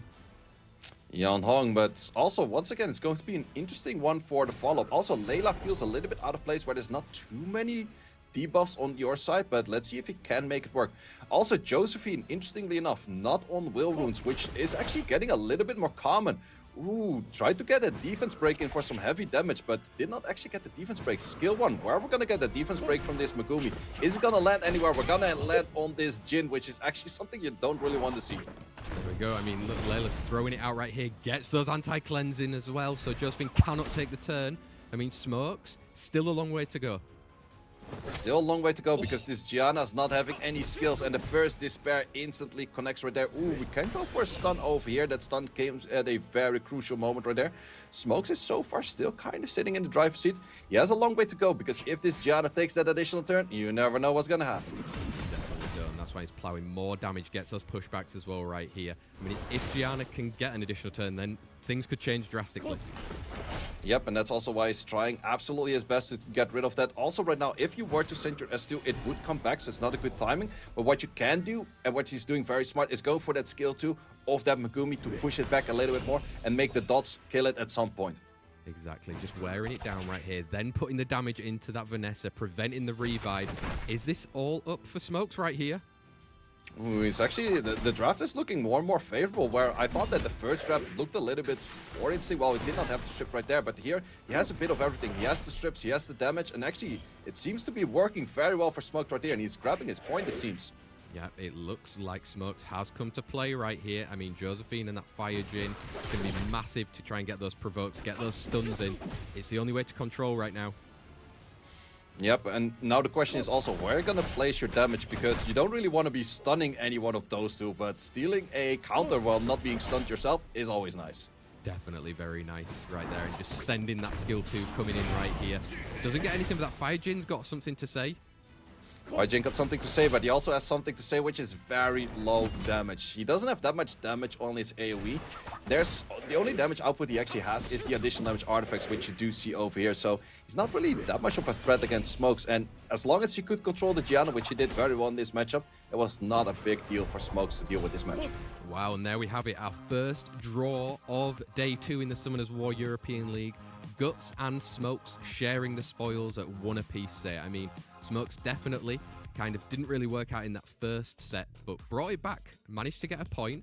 Very good drafting in the end. I mean, Fire Megumi working well with that Yonhong, getting the stuns, getting the pushbacks, like you said, and how important it was to control that Gianna right there. He must be taking... Maybe he's going to show you the artifacts this time around, and now you'll be a bit more surprised, right? Well, he definitely had good artifacts on the Sasha and the Light Gojo from last time around, but these units, they really were dependent on their Ventile. And that is kind of out of the meta right now. Smokes did pick that up, draft differently, and according to that, so right now was able to pick up that 1 point. Yeah, massive for him. It's going to do him a world of good on our leaderboard as well. We're 4 matches into day number 2 of the Summoners War European League. We've still got another 7 yet to come later on. There's some big matches still around, and even our match of the day, which is going to be Scribble versus Tito Gofflet. Maybe in the next part, I'm not sure. We'll find out soon. But we're going to confirm these results for you that have happened so far. We've had 3 2-0s, 1 draw. And the next match, actually after our next break, is going to be the match of the day, Scribble versus Tito Gofflet. Any surprises for you in those first 4 matches, say? I would say, once again, Malignant kind of did surprise me. Well, I would say both Less Deadly Sin and Malignant surprised me, because if we look at the current leaderboards of all of those players right now, I think Malignant is probably rank 1 or rank 2 from all of these players, whereas Less Deadly Sin is somewhere seated at G2 or G1, which is surprising for Malignant to not have picked up a single point just yet. And also he cannot, or he can do that later against Ismo. That's going to be a difficult one. Definitely a tough day, but like you said, you need to get those points, and it's different. We're not on ladder anymore. We are in the settings where you've got those pre-bans, and it's how you can work around it against your opponents in these situations. Say, last week, we weren't so good at going into breaks. This week, we are going to nail it, okay? What have you got to say to anyone? No. It's very simple. It's never your mistake. You always just simply blame it on someone else. So if you're going to go overtime, like it's with all of those team games as well. Like you just know it was the team. Guys. It was never you.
Hello, everyone, and welcome back after that break. If you're wondering, yep, Say did not stop talking for the whole 5 minutes. I know everything about everything, all of his YouTube videos. I've heard it all now. Like, I know everything. You asked me a question about Summoners War, we've got it nailed, Say. But let's talk about the Summoners War European League there. We've had 4 matches already, 7 more to go today, 2 O's. Predictions are looking okay from your side. I mean, we're going to be going into the match of the day coming up next as well. It's Scribble versus Tito Gofflet. Are you excited to see these guys face off against each other? Yeah, actually, well, Scribble is always streaming a lot, and I often watch his streams. And I saw him go 9 losers in a row yesterday. So let's see if he had a little bit of a mental reset today to kind of figure out what works for him. And I've mentioned that multiple times. The current meta, it's really hard. One day you could go very well in your current draft, and you're sitting on like Cloud9, and it goes nice, and everything is well. And then one day it's like, wait, I'm not landing any of my debuff or buff removals, I'm not landing any of my stuns, and it's just not working. Whereas on the other side, I would say the draft of Tito is pretty well rounded and pretty well balanced. That might actually work even if your RNG really doesn't go your favor. So let's see how that works out today with that upcoming match of Scribble against Tito Gofflet.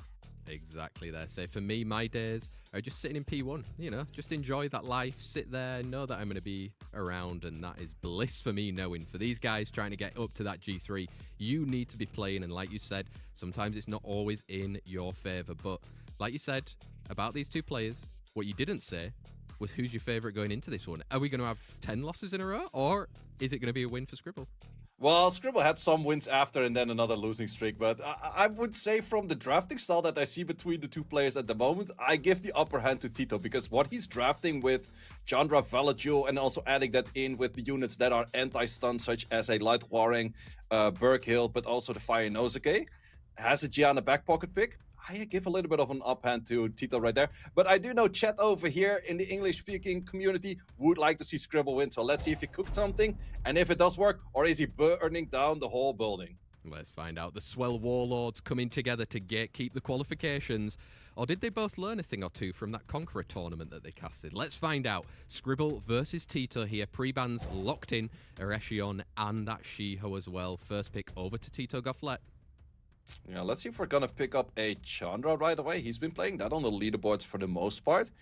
But there's definitely a lot of options. No, we're actually gonna be stealing an Asher. Interesting to go for an Asher when the Wind Draken Warrior is already off the field, because that is the strongest pair for that unit right there. Oh, Yonhong being partnered up with an Okeanos then right here. I think Scribble was actually playing that a little bit last week as well, Say. Yeah, I definitely do think that Okeanos in current meta feels very strong, and it's definitely a good pickup together with the AoE strips that you have right now. But then again, the main AoE stripper for Okeanos is already seated at that pre-ban position, which is the Wind Drake Warrior. Tito does pick up its Gianna plus a Megumi, so that's definitely an option where most people like to go for Josephines. However, Scribble says no, we're gonna go for more speed contesting in the form of a Water Inosuke. Yeah, bringing that speed, wanting to compete against Tito right here. Tito being renowned as well for kind of a mix of playstyles, probably more on the bruiser end of all things right here. And Scribble, okay, changing it up there with that Lemelia. Yeah, definitely has to go for an AoE strip in his last position. Could be Chiwu, could be the Moor. Those are kind of the units that are still open and available. But it also depends what is Tito gonna lock in that slot 4 and slot 5. He also has to bring his second speed lead if he wants to go for it. No, we're actually gonna go for a Chow. It's not the worst of picks right here. However, a Chow against the Lamila has a pretty bad matchup. Let's find out. Is your new favorite unit, I've heard on the grapevine there, Say, partnered up with an Abelio. Partnered up with that Abelio right there. I don't think it's my favorite unit, but it can definitely be pretty decent and pretty strong. This is actually a rare occasion where it might actually feel like a Diana feels super strong in this meta. But then the big question is, ban on the Gianna or ban on the Megumi? So let's see if he wants to go for that, or just simply another AoE strip. No, we're gonna go for an Irene. Interesting playstyle right there for mixing it up a little bit himself as well. Yeah, Irene, we saw how dangerous she could be with an Ella last week there. Maybe with a Yonhong, something similar, Say, but who are you looking to try and ban out? I would definitely say Ben is probably seated at that Gianna, because then the Asher has near to no value. On the other side, you could go for the Yan Hong, so we're clean on healing, but I think he wants to go for that Inosuke, so the turn rotation is fighting more against immunity on the side of Tito as well. Let's find out, these guys. This is our match of the day. Scribble versus Tito Gofflet in the Summoners War European League. Day number 2 here. Yonhong being banned out as well as that Gianna as well. So we are going to be having speed leads, both 28 in our match right here. Scribble versus Tito Gofflet. Who can look to get a point? Both of them league rank 6 at the moment. Let's find out. Ooh, is this gonna be enough boosts? It might be enough boost, but it's only... Ooh, that is... Oh, it's more than I expected. Actually boosted enough to even have the Chow moving right after this. Does take the additional turn. If you get a defense break right now, that Chow is gonna do a lot of damage. That gets the defense break, and even the Abellio moves. Uh-oh, that is a dead unit for Scribble right there. Wow, 1 unit deleted already right there, but is this the moment you can start getting Lamilia online and working safe?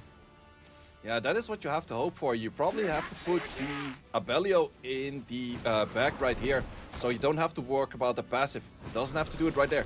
Definitely start off with a skill 3. If you get the additional turn, does not get the additional turn, so all of these units are simply hitting on the Lamilia right now. They are right here, but look, you can use that mischievous trap, put the threat state into a different position, so the Chow has to hit. Chow does hit right now. There's branding on 2 units. Will he take it out? Does cleanly take out the units. And actually, where there was a good sniper Tito in that first hit right there, it kind of flipped back and forth. But the big question is, Lamila is out of skills right now. It will take a while for her to get the skills back. Can she do it? Yeah, if Chow's got anything to say about it, she might not get there quick enough right here, say. I mean, Esche's going to be able to heal. Abelio's going to be able to heal. Is it a Chow show? Yeah, this will definitely be a good Chow game because Lamilia, if she has the skills available, if she can go for skill 3 and then into skill 2 on the Chow when there's not too many units alive, it is super strong, but I don't think we're going to get to this point. This skill 3 will do a little bit of chip damage, but still the provoke is aiming at this Lamilia. Yeah, and she's taken out there by the Chow as well.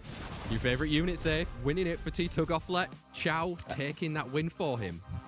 Yeah, Chow doing a lot of work in some of these matchups, and that's the thing. If you draft the Chow at the right moment, it's very strong. But also, this Chow was properly fast because being boosted well enough after a Asher with all of your units, even the Abellio, mostly Abellio is a bit slower. But Tito has all of his units being in tune right after an Asher. Yep, and I think he did get that perfect rotation as well of going off first, managing to get that defense break, managing to get that skill 2 coming through, just chowing away at his opponents right there. Pre-bans coming in, Yonhong and Gianna, both of the bans from that last match, say. Yeah, let's see if we now go for Draken Warrior on the side of Scribble. Is he going to be aiming for that? Or is he going to be stealing that Asher right away? Because it most likely is a unit for Scribble that he puts fast runes to as well. It's kind of the question, like if you have a Yonhong available, do you still have good runes on your Asher? And we do know. Yep, apparently we do. But for Scribble, he mentioned it earlier, he mostly just has like 15-ish units runed available. So he doesn't have that many flexible picks available to his draft. Yeah, but we've seen Tito Gofflet going into those pocket pick we've seen before. Chandra, is he going to partner with the Belgian? No, deciding to steal then a Berghild already. Stealing that Berghild is also a very strong pick, and I think it's also more of a counter pick already, that if you were to go for a Valajul, that it is already countered. But on the other side, we're gonna go for a Legolas. Can provide a lot of damage, but I'm not too sure if that is the right play against the Berghild, because if Berghild stuns your Legolas turns are kind of nullified altogether. Let's find out. This brother has been cooking right here, but what's Tito Gofflet got in his back pocket? We've seen the Shiho being able to try and speed contest there. 4th pick as well. Yeah, you could opt to go for something along the lines of a Ragdoll now plus a sustaining unit, and then have a potential Leo in the 5th, and therefore Leo becomes a guaranteed ban right there. But we're actually going to go for the Light Warring, which is also a really difficult unit to take down for Scribble. So let's see. Scribble kind of has to go for an AoE strip, plus another speed contesting unit, and finding both right now is not that easy. Thinking maybe like a Chiwu coming in with a 24 as well, say? Yeah, you could go for the Erusian plus like a Triton or something like that, but then you're just simply losing your Legolas, which is also an issue. You only have 1 damage dealer right now, so in the form of finding your speed contest, yeah, this is, I think, just the case where you ban that Legolas and you're not going to have too much damage on that side, but let's see if Scribble can make that work.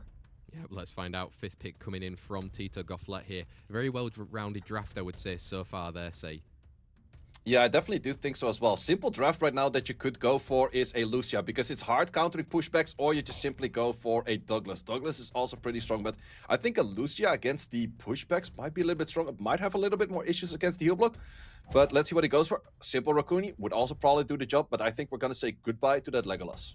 Yeah, Legolas with that damage. Raccoony being taken out as well on the side of Tito Gofflet. So we've got speed leads for both Scribble and Tito as we're going into our match of the day. Set number 2. Tito currently 1-0 up against Scribble, but can he turn in his favor right here? We're gonna take that first turn, but also we're gonna take additional turn on this, so we need to push back on the Burkhill. Oh, Scribble's not having a great day, and Scribble is out of the field. When that man, in all honesty, I can very much understand that right there. We've all been there, and at some point it's just like your phone goes from point A in your hand to point B against the wall, and you're just like, not today anymore. Sometimes that's the game, and unfortunate. That is the way that Summoner's War is a cruel world for certain people when it happens like that. I mean, say for your prediction, you have got it spot on right there to the downfall of Scribble. But, I mean, there we go. If you live on the knife edge, you might fall on the sword, right? I mean, that's exactly what happened there. Not taking it away from Tito as well. Maybe that match could have played out differently going on to it. But, I mean, what can both players take forward there? One probably more than the other. Well, I would say that the draft of Tito felt better even if all of the strips did land, but I would really like to see that play out if Genny got his strips off, all of these units get the strips off, and then kind of just boostering it out. In the end, the Huaring would start rocking up a lot of attack bar or a lot of speed there for attack bar. The Burkhill would have done the same, so controlling all of that would have been a difficult job for Scribble. But in this case, yeah, you're guaranteed for just your lose. And that's also what I mentioned earlier in the cast of today. This meta is really dependent on like, okay, do you land your strips? Do you land your debuffs? And if you don't, well, you lose. Yeah, I mean, it's that simple, right? Again, we're adding another 2-0 into our results of day number 2. Only had one draw so far out of those first 5 matches. We've still got another 6 to go as well. Some big competitions happening later on. It's the last we're actually going to see of Scribble today, but we will be seeing Tito Gofflet later on against an Obabo, a very strong opposition right there. Next match is the Battle of the Germans. Say we've got Raxaz and Pathics. Both of them represented Europe in the SWC last year as well. Who are you favouring going into this one?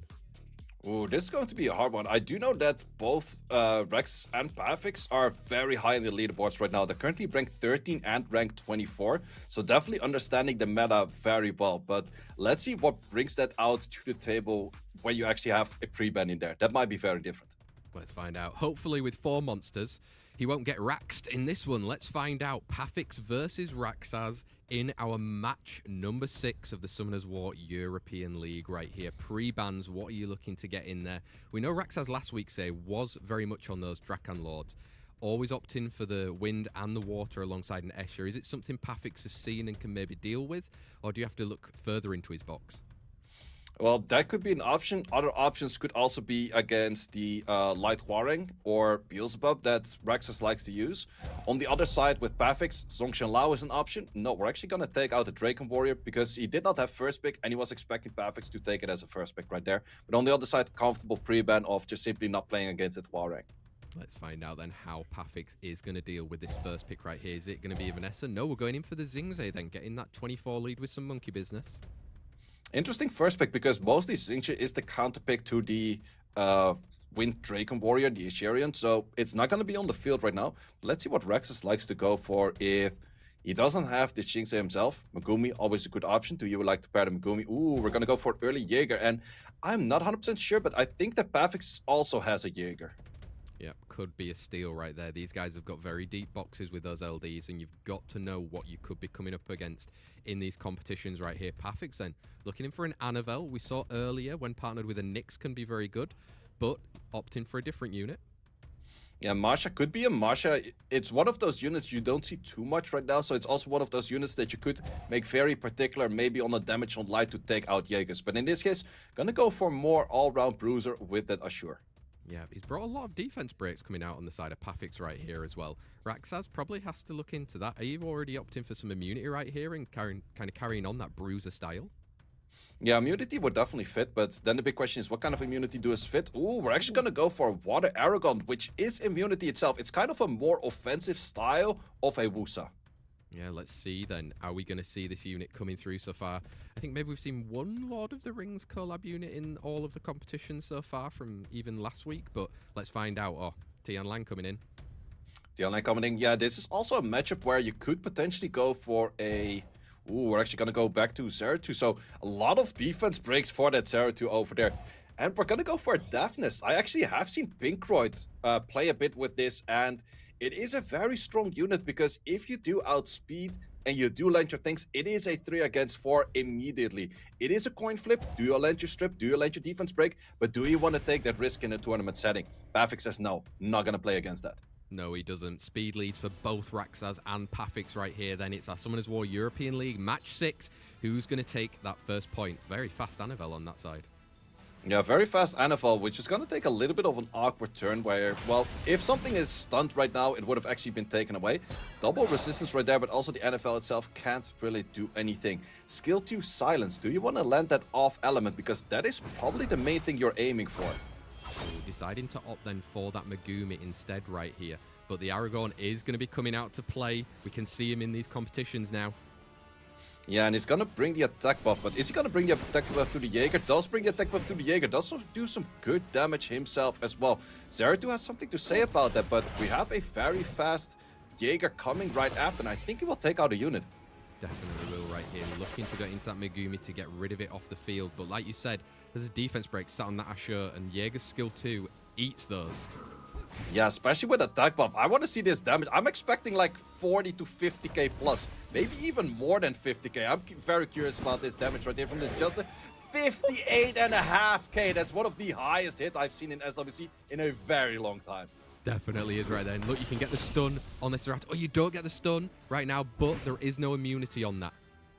No immunity. Also, unfortunately, the NFL moves to cut in between, so can go for a little bit of healing. Ooh, and we're actually going for some debuffs right there. We're gonna add that in for this Zeratul. Zeratul can do some good damage, but does he get counted? He does get counted, and still a lot of damage traded back and forth. Definitely is right here. And the moment that Zeratul goes down, the damage definitely weakens on the side of Pathics right here. Another skill 2, just a simple 20k. Yeah, just a simple 20k right there. But the big question is, can you take out this Jaeger before the shields come up? That is going to be the big question. Because, ooh, this Monkey though, Monkey most of the time doesn't have so much damage. Tries to get a defense break and does get a defense break. Monkey could be on additional turn value as well. Simply takes it out. Good value on that Monkey right there. So it's still a pretty even matchup right here. Definitely is right here. He's going to be hitting there onto a defense break if he's going into that Monkey. Does opt to do it, but he's still looking kind of healthy. Ooh, Monkey's looking kind of healthy, but those stuns are not looking that great. Girl Spray healing for a good amount right there. But big issue is the shield amount is going to be heavy to go through, especially if the moment comes. Ooh, we actually have a good off turn where we have all of the debuffs landing from the side of Pathics to Raxaz. Yeah, and look, he's got that skill 2. Can look to get rid of that Aragorn. Gets another skill 1, just more damage into that Burr kill. Pathics has turned this around. Yeah, well, it actually looks very good for the side of Raxaz with the Jaeger early kill right there. He's actually managing to turn that around with that NFL and that Xingzi, showing the strength of those two units in the early picks. Pathics, 1 set win against Raxaz right here. That's going to do him a world of good on our leaderboard right now. Again, we've still got that second set like all of the Summoners War European League. It is 2 matches or 2 sets that you have to play against each other. Each set counts for 1 point. So you want to get as many as you possibly can tally for that leaderboard. Last round, we saw those pre-bans, the Light Huarang, and we saw that Erechion as well. Are we going to maybe trade that Erechion since Raxaz will have the first pick? Yeah, that's definitely an option for Pathics to go for, but then again, Pathics would have been slightly in the upper hand because he had a more free first pick and he was able to ban out that Light Huarang right there. But it's also, once again, the big question. Where does the Jaeger end up? Because both of the 2 players have a Jaeger, and it's not really first pick material, but it is definitely second pick material. So let's see what Raxaz goes for first pick right now, because we're actually banning out both speed leads that like to be first picked. Exactly, both of them have gone off the field right here. It does open it up for Raxaz. Like you said, early steal on a Jaeger maybe feels a little bit awkward right there currently. Who else can you look to bring out for the side of Raxaz? Do you want to try and look in a different speed lead? We've seen Twin Angels before. We've seen lots of different variations, or a simple Escher. Yeah, he could go back to a Megumi. Megumi is definitely not a bad one. He's actually going to go for an Escher, but I'm not too sure about the value of Escher without the Erechion on the field. So maybe it's just like a comfortable pick. Good runes are seated at there, but I think the counter pick is pretty obvious on a Megumi plus potentially like a Shiho. You will probably get Jaegered on your enemy side, but you do know what's coming up. Oh, we're gonna bring the Gandalf. No, we're not gonna bring the Gandalf. We're gonna go back to the monkey business. Yeah, we're going to the monkey business. I mean, from your podcast before, say, Pathics was speaking about that Gandalf a lot. Still yet to see him actually play for him in this competition right here. Raxaz with that second and third pick right now. How's he going to look to follow up and playing against this kind of duo that have started now? Yeah, that's the thing. Jaeger's not too crazy good into units that don't provide too many AoE. So Rex is actually gonna go for an AoE setup, but the AoE setup against the Megumi is already a little bit difficult. Maybe pass it up. Ooh, we're gonna go for a little bit of everything on the side of Rexes. So I'm not too sure if I like this drive as a starting point, but maybe has a good 4 and 5. Yeah, let's see then how Pathics can look to respond in 3 and 4. Very deep box. There's different LDs. What does he look to kind of prepare against Raxaz right here? Again, we're seeing the Anavel coming out, and we're seeing the Tian Lang again. Yeah, that's also one of those things. Burkild is food for Tian Lang. As a Tian Lang owner, every Burkild is like, okay, sure, I make my Tian Lang into a Burkild, which is just so incredibly much value. So it's mostly one of those units you don't really want to lock into versus a Tian Lang owner. And we're going to go for more attack bar gain. So that Tian Lang is not going to make it on the field unless Pathics has a really good 5th pick. There we go, that light Huaring as well. I love the little humble brag in there, say, as well as a little Tian Lang owner right there, knowing how to play with it. I mean, this 5th pick from Pathics, like you said, Tian Lang is kind of a must ban on the side of Raxaz, so you've got a bit of freedom in this 5th pick, I would say. Yeah, you got a little bit of freedom, but if you go too much freedom and you go for, let's say, a Sonya, would that be too much freedom that your Sonya still gets lost without the speed lead? Because then you also ban the enemy speed lead.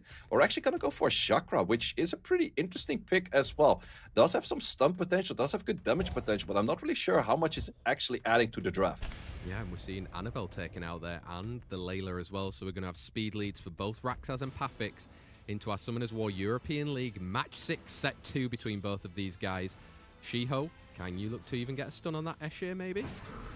I would go for that Moor. Ooh, does not connect on the Moor. Did at least get the attack buff down, because I do know this Moor from Raxaz. Raxaz has crazy good artifacts. This skill 2 would do a lot of damage, but if you go for skill 2 right now, you would also lose the potential, because you could get stunned over there.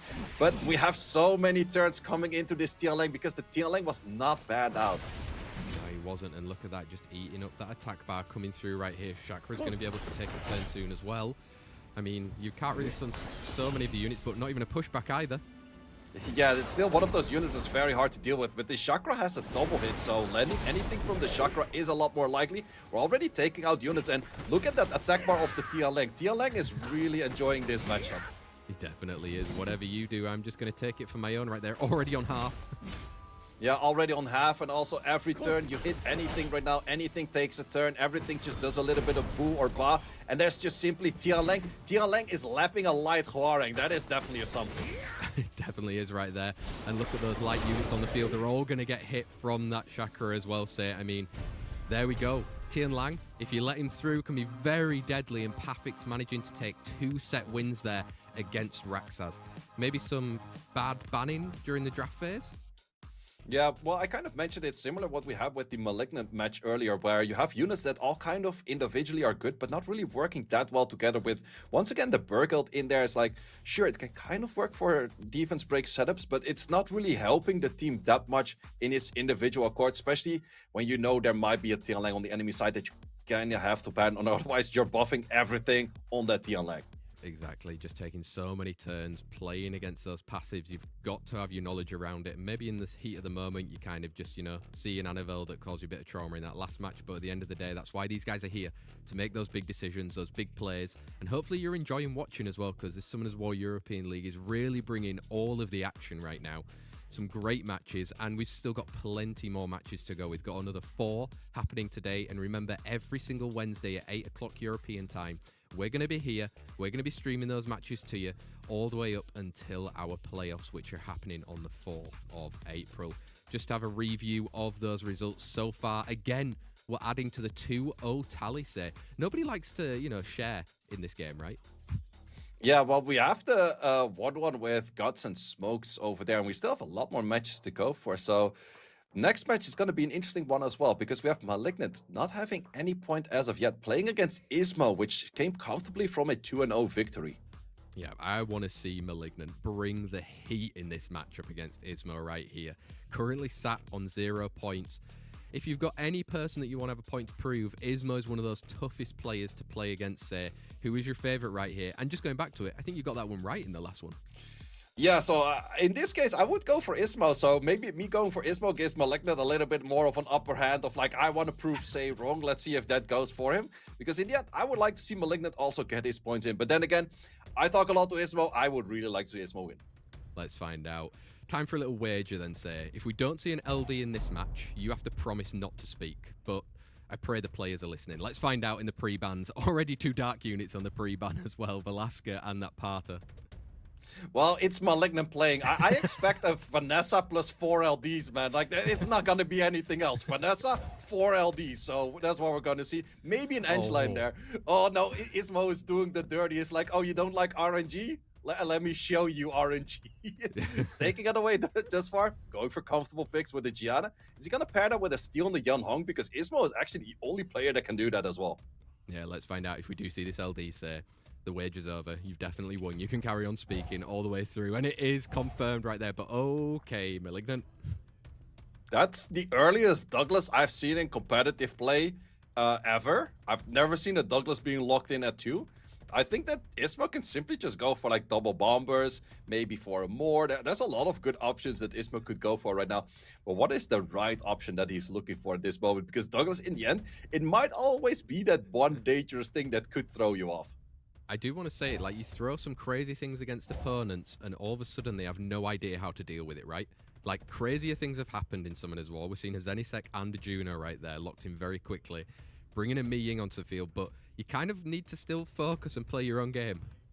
Yep, well, I do really like Ismo's draft over here. And Malignant's draft, it's definitely well, he just doesn't want to press the 3rd skill. He could press it from Vanessa, but most players don't anyway. So let's see what this matchup is going to do for both players. Let's find out. Bans coming in right here. Are we going to be banning the content? Are we going to see a Douglas coming all the way through? Vivachel dangerous, a Mi Ying dangerous if that Douglas does manage to get through as well there, say. Well, I think that the Vivachel once again is in a position where it doesn't hold that much value. And the Mi Ying actually had a lot of value against the Douglas. So it's bombers against the Douglas. Let's see if that works out. Speed leads for both Malignant and Ismo in our Summoners War European League right here. Match number 7, Ismo versus Malignant. Vivachel taking that first turn. Ooh, by the sliver. We actually had the Vanessa moving right after. If the Vanessa moved like in the other way around, it would have been so much value. But in this case, it simply is not the case right there. Plus, we have a Vanessa skill 2 coming off where we can land comfortable bombs from the side of Malignant Zenisec. Yeah, we can. He's going to be able to try and get this bomb off right here. I hope for him he can manage to get it. And he does manage to land it at least. Does manage to land it right now, but also the thing is you can just comfortably land bombs on the Douglas already. Sure, Douglas will get his first hit off, but never that second after those bombs connect, unless you start throwing AoEs. Yeah, and I mean right there, he's going to take rid of that CR, but Vivachel coming very soon as well. I mean, there's still always a revive on that Eye of Sauron. Yeah, that's actually, it's looking bigger as the Eye of Sauron than the character itself, which is definitely interesting. You could go for a switch right now, which will make the bomb kill the Douglas. But are you going to be using that early? Because you're going to put yourself in a sleep state as well. Is actually going to go for it. Yeah, he's going for it right now. Doesn't go for skill 1, gets obviously that kill from the bomb right there. So 1 Douglas down. Can you get rid of this second one? Yeah, that is going to be the big question. We do get a defense break, and a defense break will result into a potential more damage on this. Most of the Megumis on high rank are on crit rate, so it is adding in a little bit more damage.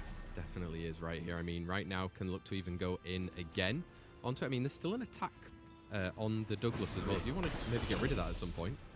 Yeah, you kind of just want to drop the bomb on the Douglas and let the bomb do its work, but then you kind of have to be careful with this Zenisec, because at some point the Zenisec will do good damage as well.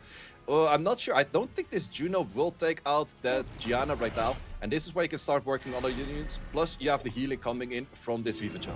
Yeah, healing coming in right now, playing it very smart on the side of Ismo, I would say here. Playing it around that Douglas, like you said, but... Yeah, the big question is still that Juno. Like the Juno against the Vivachel and the Megumi. I see some Junos actually win that. So that is going to be the big question. But this Megumi at least has good damage. I'm pretty sure that Vivachel is also on crit rate. So this is still not a match that is over. No, it's not over right now. Juno, we've seen crazy things. We've got that life drain as well there, say. Vamp. Ooh, it is on Vamp. Actually did not notice that just yet, but the Vamp Juno, if it is on good enough runes, it might actually do it over here, because the moment the Megumi start hitting it, the Megumi is not on that much HP. I think Malignant might be taking his point over here, because this Juno is just simply doing 2.8Ks.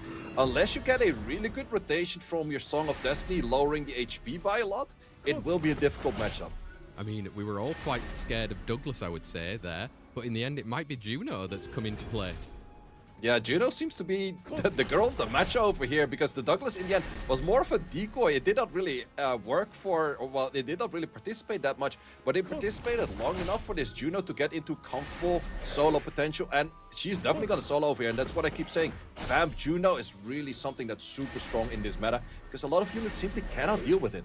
There we go. Malignant gets his first set win in the Summoners War European League right there. That's going to do him the world of good against Ismo as well, who's had a mixed bag of fortune so far in our Summoners War European League right now. Going into that set 2, like we said, sometimes playing a little bit crazy, drafting a bit off and weird, can sometimes result in a good result. Yep, but I would also like to see the win rate of FIFA in these matchups so far, because I think FIFA hasn't won a single set so far. Every time it feels like a dangerous unit, but it never really exactly moves at the moment you would like it to move. Definitely doesn't, and we're seeing pre-bans coming in right there. That Mi Ying being taken away, as well as the Gianna on the other side right now. It is going to leave open first pick Douglas. Yeah, first pick Douglas. I was actually thinking about saying the same thing, but we're not going to go for first pick Douglas right there. Going back to comfortable picks. So let's see if Ismo's going to go for the whole team with the double of them plus the Asher. Yep, we're going to go all the way for those. Ragdoll is crazy strong against all of those AoEs. Let's see what kind of other units you would like to pair with that. Pheromones is really good. I would have rather seen the Ragdoll, actually, to be honest. Yeah, a little bit more kind of defensive, turtling up a little bit with that Parta and the Veramos picks right there. Ismo, 4th and 5th, maybe needs a little bit more damage coming through, especially if we've tilted into the Bruiser side on Malignant. Yeah, this is one of those moments. A lot of FIFA players just like, oh, FIFA has a good set. I'll just go back into the FIFA. We do see that happening over here once again. But it's once again going to be at that position. It's like, are you going to get the turn at the right moment? Because if your Asher is in and your Speed Lead is in, FIFA is once again starting off with the useless turn. And we ending the draft with the Diana into a Burkill, which is pretty interesting right there. We're actually going to be banning both RNG units right there off the field. Instant bans coming in right there, Douglas and that Diana. So we're going to be taking speed leads, likely going into our Summoners War European League. Match 7, set 2 right now between Malignant and Ismo. Both of them really need the points, are in the lower end of the leaderboard at the moment, but who's going to claim it? Are we going to see another 2-0 today? Well, that's going to be the big question. If we boost this up, is the FIFA moving first? I think it is. So once again, we're looking at a FIFA with a pretty hard off turn. No, we're actually going to go for skill 3. That is a very smart play right there, because then the FIFA mostly is on high resistance. Try to get it stunned off. Did actually strip in the second rotation, but that's not the rotation you would have liked to see. Definitely not what you'd like to see, but going in then for that skill 3, managing to get the health down on that Berghild right here. Maybe you can slowly clean it up with the rest of the units. Yeah, big question is right now, if you go for the skill 3, you probably would trigger the Pater, and then there's no more potential to kill. So we're going to go in for different skills, but then again, it will be cleansed up by that Veramos, and the Vanessa healing is still there as well. It is. You've got that threat state on the Soul back though as well, so that's going to trigger a little bit of a delay to ever hit that Viva right now, because you need to get her back up and healthy. Whoa, did connect the skill where it wasn't glanced, but still a resistance over there, so did not get any of the skills working just yet. Bombardment still available, so this will do a good bit of damage. With the additional turn, is going to be able to take out a unit right there, and Malignant is not having any of that Bruiser matchup and leaves the battlefield. 1 apiece for both Ismo and Malignant then in our Summoners War European League right there. Say, great to see Malignant with that point in a very different kind of draft. Kind of went back to something a little bit more familiar, I would say, in that second one, and then it kind of didn't work out for him as good as he wanted. But like you said, Viva Chell, if it works, perfect. If it doesn't and you've got your speeds wrong, it's a very sharp sword to fall on right there. So, I mean, Viva Chell, if anyone in chat has been following, if you can let us know what the win rate is currently, because like Say was saying, not so good. But what is good? Your predictions say. You're back on it. You've got another one on the board right there for these players. Enjoy that match. Yes, especially the second one. It was good to see from Ismo not going for that Asher skill 2, because if he went the Asher skill 2, he wouldn't have had the opportunity for the FIFA to actually do the right skill, which maybe FIFA is a good counter against the Berghild, but it has to be working still at that right moment. And I know a lot of people really like FIFA, but for me, it's one of those things like, if it works, it looks really good. If it doesn't work, we have seen a lot of losers with that. And I think that was the first win of the FIFA, but in the end, it was a good win. There we go. Another draw for today. So we have currently got a lot of 2-0s, but some players managing to split those points right here We are currently 7 matches into our day number 2 of the Summoners War European League. Still 4 more to go right here as well. And we've got 2 of the newbies into our competition right here next. Say we've got Slappy, we've got Aryes. Both of these guys suffering earlier defeats, 2-0s against Ismo and Obabo. What are they going to be looking to bring into this one? And who's your favored person? Well, I would say that Slappy maybe has a little bit more experience for being higher up on the leaderboards, but Aryes has been able to surprise us earlier. But the big question is, can you surprise people multiple times? Because especially if you're the underdog, people don't really know what you're playing. It is hard to prepare against. But now people can watch at your week 1 playstyle and then be like, okay, you're just going to go for speed contesting. There's going to be the Uldong. Let's see how that works out. But on the other side, I do know Slappy is very fast as well.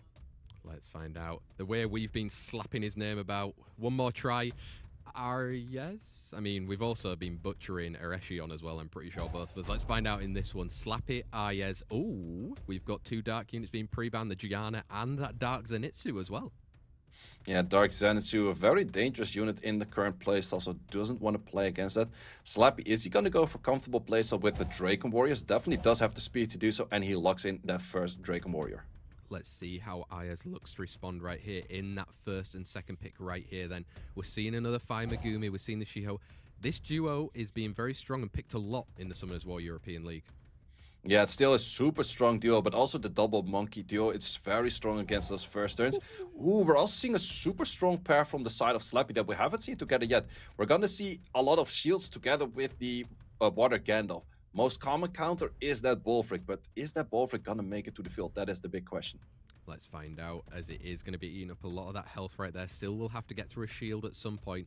Aryes, is it already the moment you kind of pivoting into a bit more bruiser? Ciara's not really that, though. No, Ciara, it is good to just do heavy damage and try to take something out. We're actually going to go back to Ventans. Interesting to see Ventans still make play. Zongchelao makes a lot of sense, but I would have rather seen in Okeanos than that Ventan right there. Yeah, let's see how Aryes is going to look to deal with it in that final 5th pick right here. He's got speed lead, he's got damage, he's brought some sustain along with him as well then. Yeah, that same is a really strong pick right there, and therefore the issue is going to be that... the Bullfrog, is the Bullfrog gonna take turns? Well, let's see, and we'll find out. Speed leads for both Slappy and Aryes then here in our Summoners War European League. Match 8, set 1 between these players. They both want the points right here. Let's get some stuns. Oh, we're connecting very early stuns right there, but we're also connecting a Bullfrog on full stack. So let's see where we're gonna be placing this skill to. Does manage to get the provoke right there, and pretty crucial as well, because it was a very fast Bulwark. Yeah, that was definitely moving right after right now. So, big question is, can you actually get cleanses in? No, we don't get any cleanses in additional turn. No, we're simply getting stunned. Bullpicks most of the time are 100 resistance, but this one is eating all of the debuffs from this Josephine just far. It definitely is right there, not managing to get any of the strips coming through. Landing that bomb though right now, it's going to be good. Leave it there for a little while longer. It is risky to leave it there, but it is understandable to leave it there as well. But we actually managed to cleanse the stun from this Gandalf, which is just super strong, full AoE stuns, and his Bullfrog is not moving anytime just yet. Plus, we also have the skills coming in from this Isharion, which is going to be on a death break, which does do good damage at the moment too. Definitely does. You've got Megumi trying to do something about it, but allowing Josephine to keep cutting in. His skill 1's damage just on those defense breaks are so good right here. Oh, it is a little bit dangerous to still keep this Bullfrog alive, because if the Bullfrog starts taking turns, starts healing everything, or the Sierra gets some procs in, it could still be flipping the script, but no, there's just simply too much speed from that 33 lead, and we're just taking out units. Yeah, and there with that additional turn, it is going to take out that Sierra. That's his real damage left over, right? To deal with that Bulwark, yes, you're going to get some health back if you don't have a heal block on. Yeah, that's also the main thing. Like, sure, the heal block is going to be super strong from those Draken Warriors, and both Draken Warriors do have the accessibility to that heal block right there. In this case, it does show that we have the Eye of Sauron sitting at the Gandalf, and it's working very well. It is, and there we go. Slappy taking that 1-point victory against Aryes right here. Still another set to go. We're always playing 2 sets here. Both of the sets count for 1 point on your leaderboard. But Slappy taking that first blood against Aryes right here. Let's find out how Aryes can look to deal with that one, especially when he was up against a lot of those Draken Lords again. Yeah, the Dragon Warriors are definitely showing some difficulties and also often being pre-banned. And in the end, the combination with the Josephine plus the Gandalf worked out very well. We're actually going to go for comfortable, well, a comfortable first pick from Aryes being banned out in the form of Vanessa and Songshla being banned out on the other side. Let's find out. Are we going to see a steal of the Erechion in that first pick right here on the side of Aryes? We're going to see a different speed lead coming through right here. Fire Megumi was last time, opting for the Shiho instead then. Opting for the Shield, and we also have a quick lock-in from a Yan Hong and a Jian on the side of Slappy. So we're going to be trading the Josephine to the other side, pairing it up with Double Monkey. Double Monkeys with a Josephine. It's been playing pretty well, I would say, in the Summoners War European League. Slappy right now has that third and fourth pick, a Ciara and a Shizuka. Wow, throwing it back a little. Yeah, that's definitely an older style of draft. You saw these kind of drafts the moment Shizuka was released and slightly buffed. But let's see what Aryes can bring to the table to counter all of these. In the end, there's going to be a lot of buffs to be working with, so Juno's a great pick. But also for debuffs, ooh, a Chroma. It's not a bad pick, but you have to be careful with that Shizuka. Yeah, definitely careful. And I mean, I don't like it that you're not too many defense break options for it, but we're seeing that Water Gandalf coming out again. We know how much work he did in that last set. Yeah, I think it's got to be the Gandalf ban, and it is the ban right there. But it's interesting to keep the Juno in there still. If you can't take care of this Juno pretty quick, she might be a problem, especially if she's on Vampire. Let's find out then. It's our match 8, set 2. Slappy versus Aryes. Can he get a double point in here right now? Yeah, first turn to the Yan Hong. Do we go for a boost up or do we go for the strip? We're gonna go for the strip. Do connect the strip right there. You can actually go for double bomb, but not go for any of the stunts until both bombs are landed, and that's exactly what we're doing right here. That's what it just works out perfectly for you in Summoner's Roll right there. But he's left himself maybe a little bit open. Do you have to use that skill 3 for some immunity already? Opting not to. Opting to go for skill 2. I think that you could have kind of just went for skill 1. There is the silence right now. You have to go for the Yan Hong. You have to press the silence on the Yan Hong. Thing is, you cannot really go for skill 2 right now. You just have to wait for skill 1, and you wait for that skill 2 to the potential where Shizuka has that skill 3 just used. Yeah, and he does manage to land that provoke right there. Doesn't get a stun back though. That's going to be big. I mean, even sending S3, look at what's going to eat it over there. Juno and a Necroma. Yeah, this Juno is actually on Despair, or at least it is not vamping as of yet. Ooh, also risky play right there to potentially kill it, because it would have been coming back right there. We have the bomb from the Sierra available. It will rest there for a bit. No explode just yet. Oh, we can also do the second bomb, but after that, the Oracles have no more bombs to place, because the other two units you definitely do not want to place bombs on. Yeah, exactly right there, until you have that perfect moment to try and detonate right there. But it is going to be risky play here. I didn't see yet if it was a Vampire Juno. Yeah, it's not a Vampire Juno, it's Despair. It was not giving any healing. Is gonna go for... is an option right there. Is maybe a little bit early. There is still healing potential coming from that. The right target right now, once again, is going for that Sierra. He's definitely targeting the right things, but there's just a little bit too many additional turns on the side of Slappy to go for this kind of bruiser style. Definitely, I mean, some big... yeah, we'll probably want some big additional turns from a Chroma, getting through, getting some rebounds, but you've got that revive. Yeah, revive is also over there, and that revive is strong for the charge vitality, healing up for 17k, and I think that's all she wrote, because now it's just simply taking it down with skill 1s, and a Chroma has such a low base HP, you cannot really handle with this additional turns. And yeah, additional turns came in, but a little too late.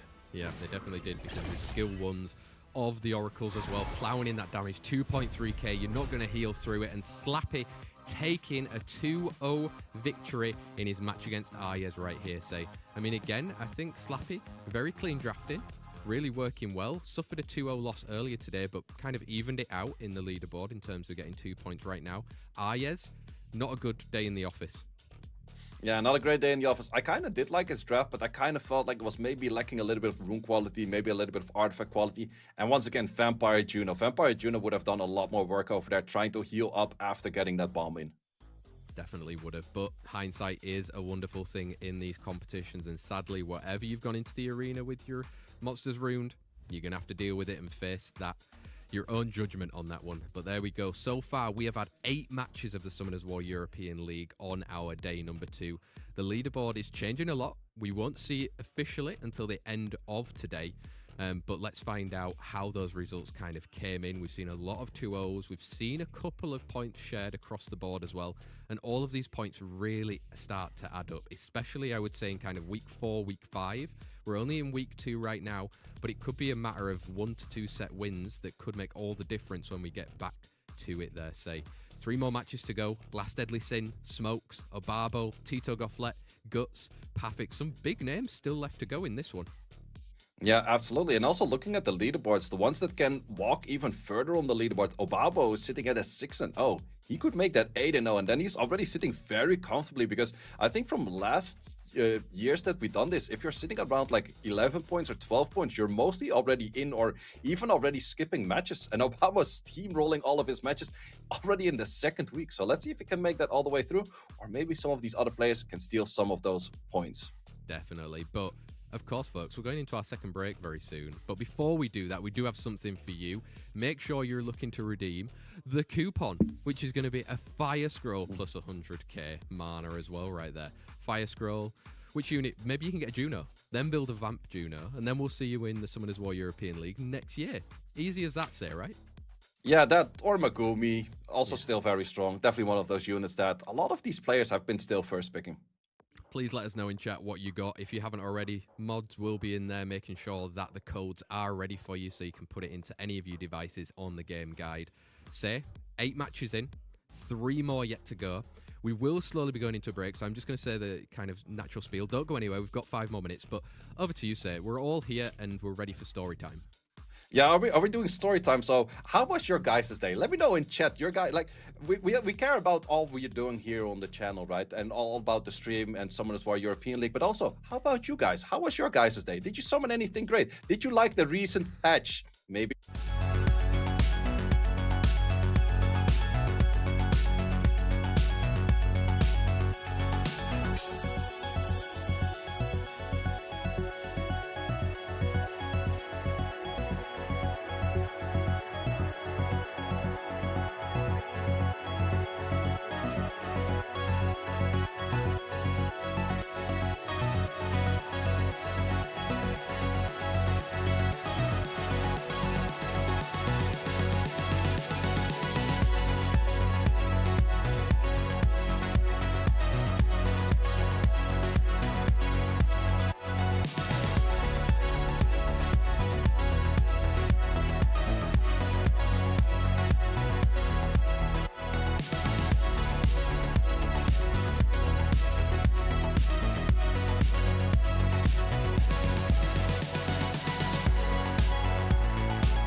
Hello, everyone, and welcome back to the Summoners War European League. We are here for our final 3 matches of today.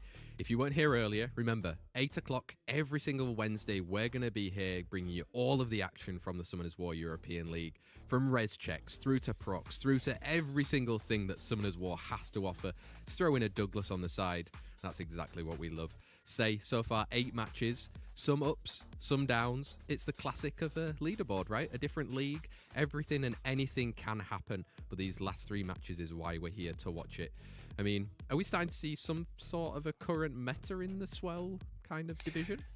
Not really, to be honest, because we still see some Draken Warriors sometimes do well, sometimes do bad. Same for the Double Monkey. We haven't seen that many Twin Angels today, or not any Twin Angels, but it's still very hard to pinpoint what's actually like really meta at the moment. Sure, there's a lot of units good, there's a lot of playstyles good, but I also seen a lot of those playstyles lose a lot.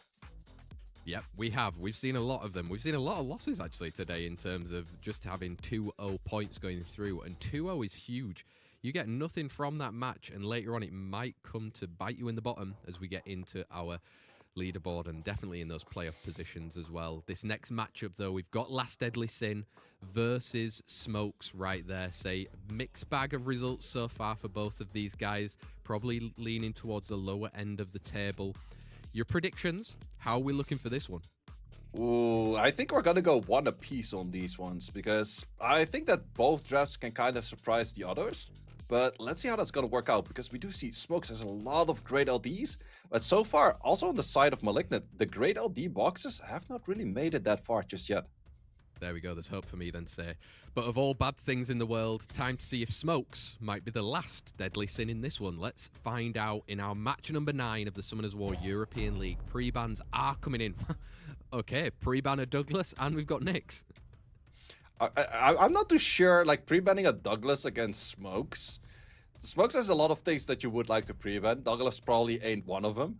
So, curious to see if he's gonna go a heavy draft that you would definitely pick a Douglas in or something. I don't know, let's see. Yeah, I mean, throw your opponent off. You've thrown the casters off right here, say. We've got a Sigrid, we've got... First time we've seen a Wusa today. Yeah, first Wusa, but... if your opponent does have a Gianna, we also have Light Legolas. Not too sure if I'm liking that Light Legolas. It's sitting. I really like the unit, but if I like it for the chance of you winning, I'm not too sure on the unit just yet. It works very well if all of your other units also do provide crits. It gains a lot of attack bar that way. But is it the right unit locked in 2? Smokes thinks it is. I mean, what does this guy not have right here? It's always a beautiful looking draft. Whether or not it comes off for Smokes in the end, that's still to kind of be figured out exactly. Last Deadly Sin right here. Doesn't have that Nyx. We've seen an Annabelle prior from him as well. A Josephine in response as well. Get some more shields. Is this crying out for a Gandalf? Yeah, I could go for Gandalf. There's a lot of shields, and to be honest, you could go full heavy water draft into Smokes, because Smokes probably reverts back to LDs anyways. Also, interestingly enough, have we seen any Hey Gangs today? No. I actually don't. Is this a first? Is everyone feeling all right? Yeah, this is like, we're 8 matches in, almost 9 matches in, and we haven't seen a single Hey Gang yet. That is pretty interesting, because in the end, on leaderboards, I think Hey Gang is still top 4 or top 5 most picked unit in the game. But as mentioned, full LD draft is what we're looking at on the side of Smokes. No, we're actually going to add in a Sonya. I kind of like the Sonya, but I kind of also don't like the Sonya, because you don't have a speed lead. Your enemy will have, because you have to ban that Leo. Exactly, Leo getting banned out right there, and the Sigrid as well. So we're going to have speed lead versus attack lead coming in from Last Deadly Sin against Smokes in our match 9 of the Summoners War European League. Let's see what this guy's got cooking. Ooh, the Wusa's going to come in very fast after. So big question is, are you going to go for an S2 right now? Might be a dangerous thing to do, but you actually want to have your Gianna move after that unit right there. So... you cannot go for, I think the skill 2, does the skill 2 stun? No, wait, it is an absorb, so attack bar is a lot gone right there. How much damage is this gonna do? Ooh, good damage right there. I expected less damage from that one, but still very good damage coming in. Definitely good damage. You can look to throw up some shields at least right now. But I mean, in all honesty, Last Deadly Sin 1 unit down, and he's now got this monkey. I mean, if the monkey goes down, could be over. If the monkey goes down, it's definitely over. So it's trying to get a bit of stuns everywhere. Interestingly enough, not focusing on Gianna. Gianna does have the S3 available, but if it procs one time, it also has the bomb available. So if you were to lock it down with the provokes, you could actually go for immunity up, but decided against it. Yeah, right now can get rid of that Yonhong as well. That is going to do a lot of good for Last Deadly Sin. He's taking away the sustain, but can you damage through it?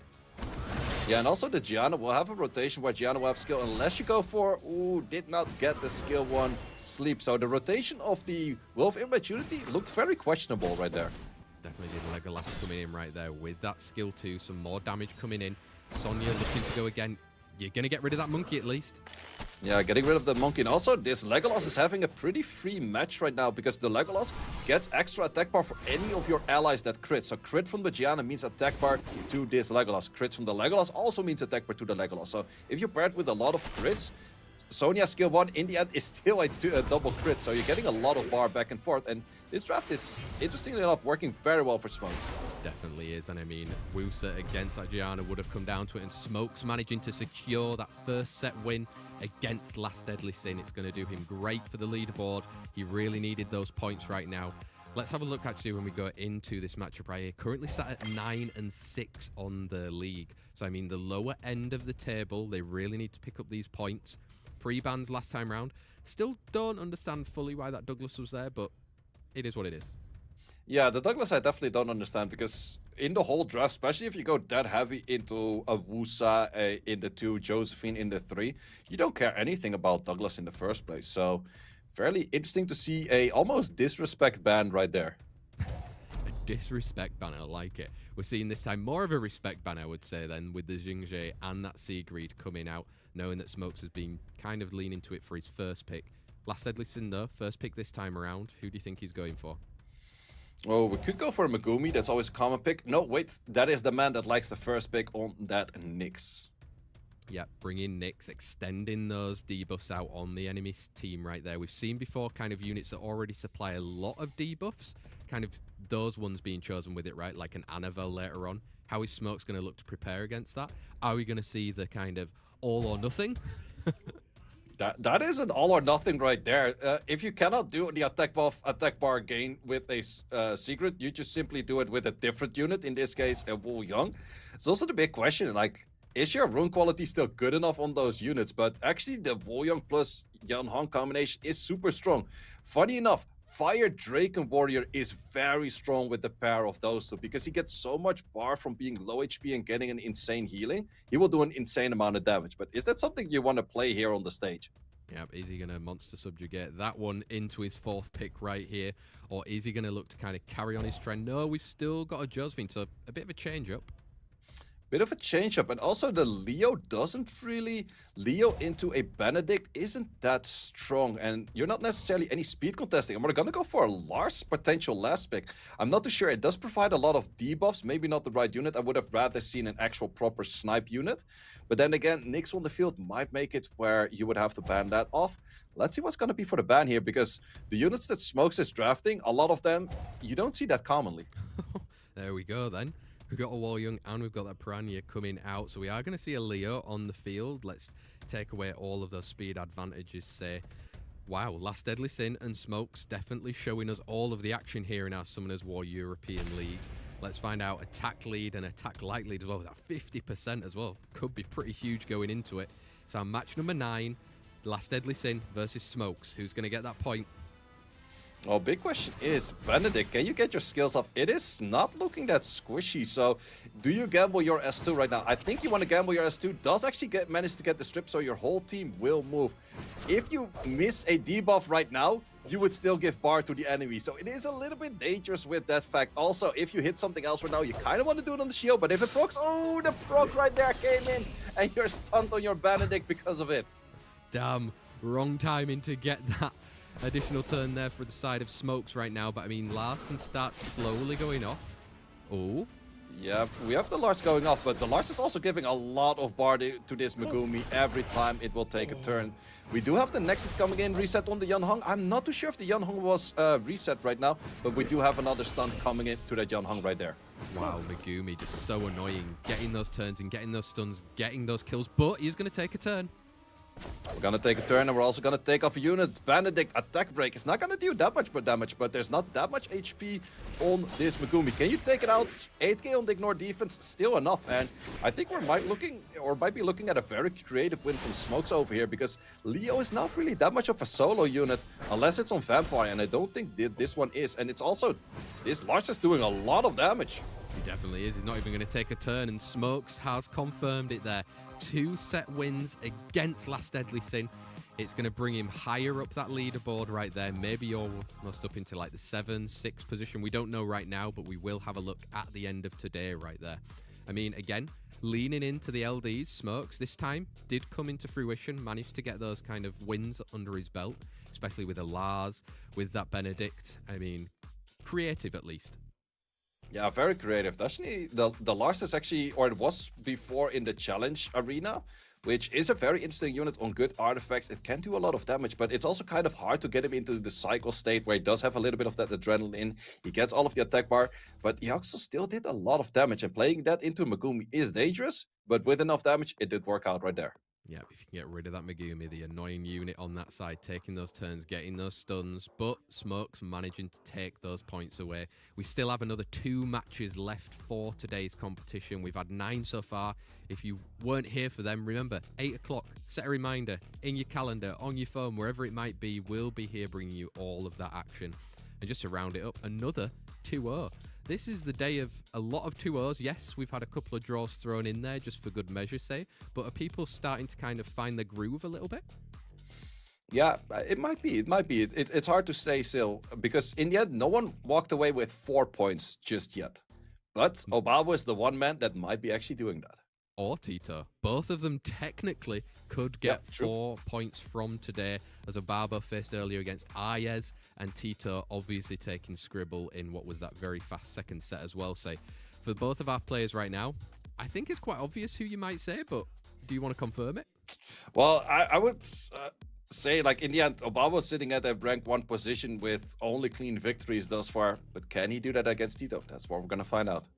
Definitely, this is the moment. This is a real statement right here if Obabo can get another 2-0 win right now. Tito Gofflet also up around the top of our leaderboard as well in 3rd. It's waffles versus meatballs, and someone's going to get cooked.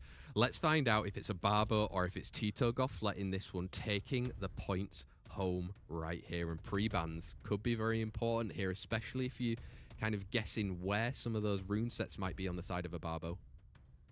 Yeah, I think that the pre-bans probably still go on the LD, so then it could be a Gianna pre-ban, maybe a Ragdoll pre-ban in the case that the runes are still on the Atna. We're actually going to go for a Huarang pre-ban and a Sonya pre-ban. That is going to be the big gamble against Obabo, because Obabo had the runes on the Atna before.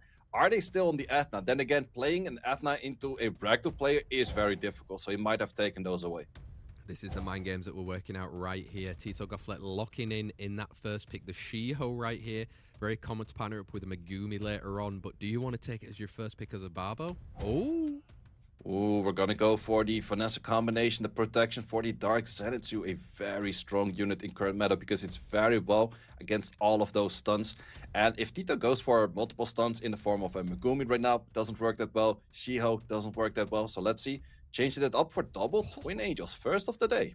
Yeah, we were mentioning earlier that we hadn't seen any of those Twin Angels in today's action, and they were very relevant in the last day as well.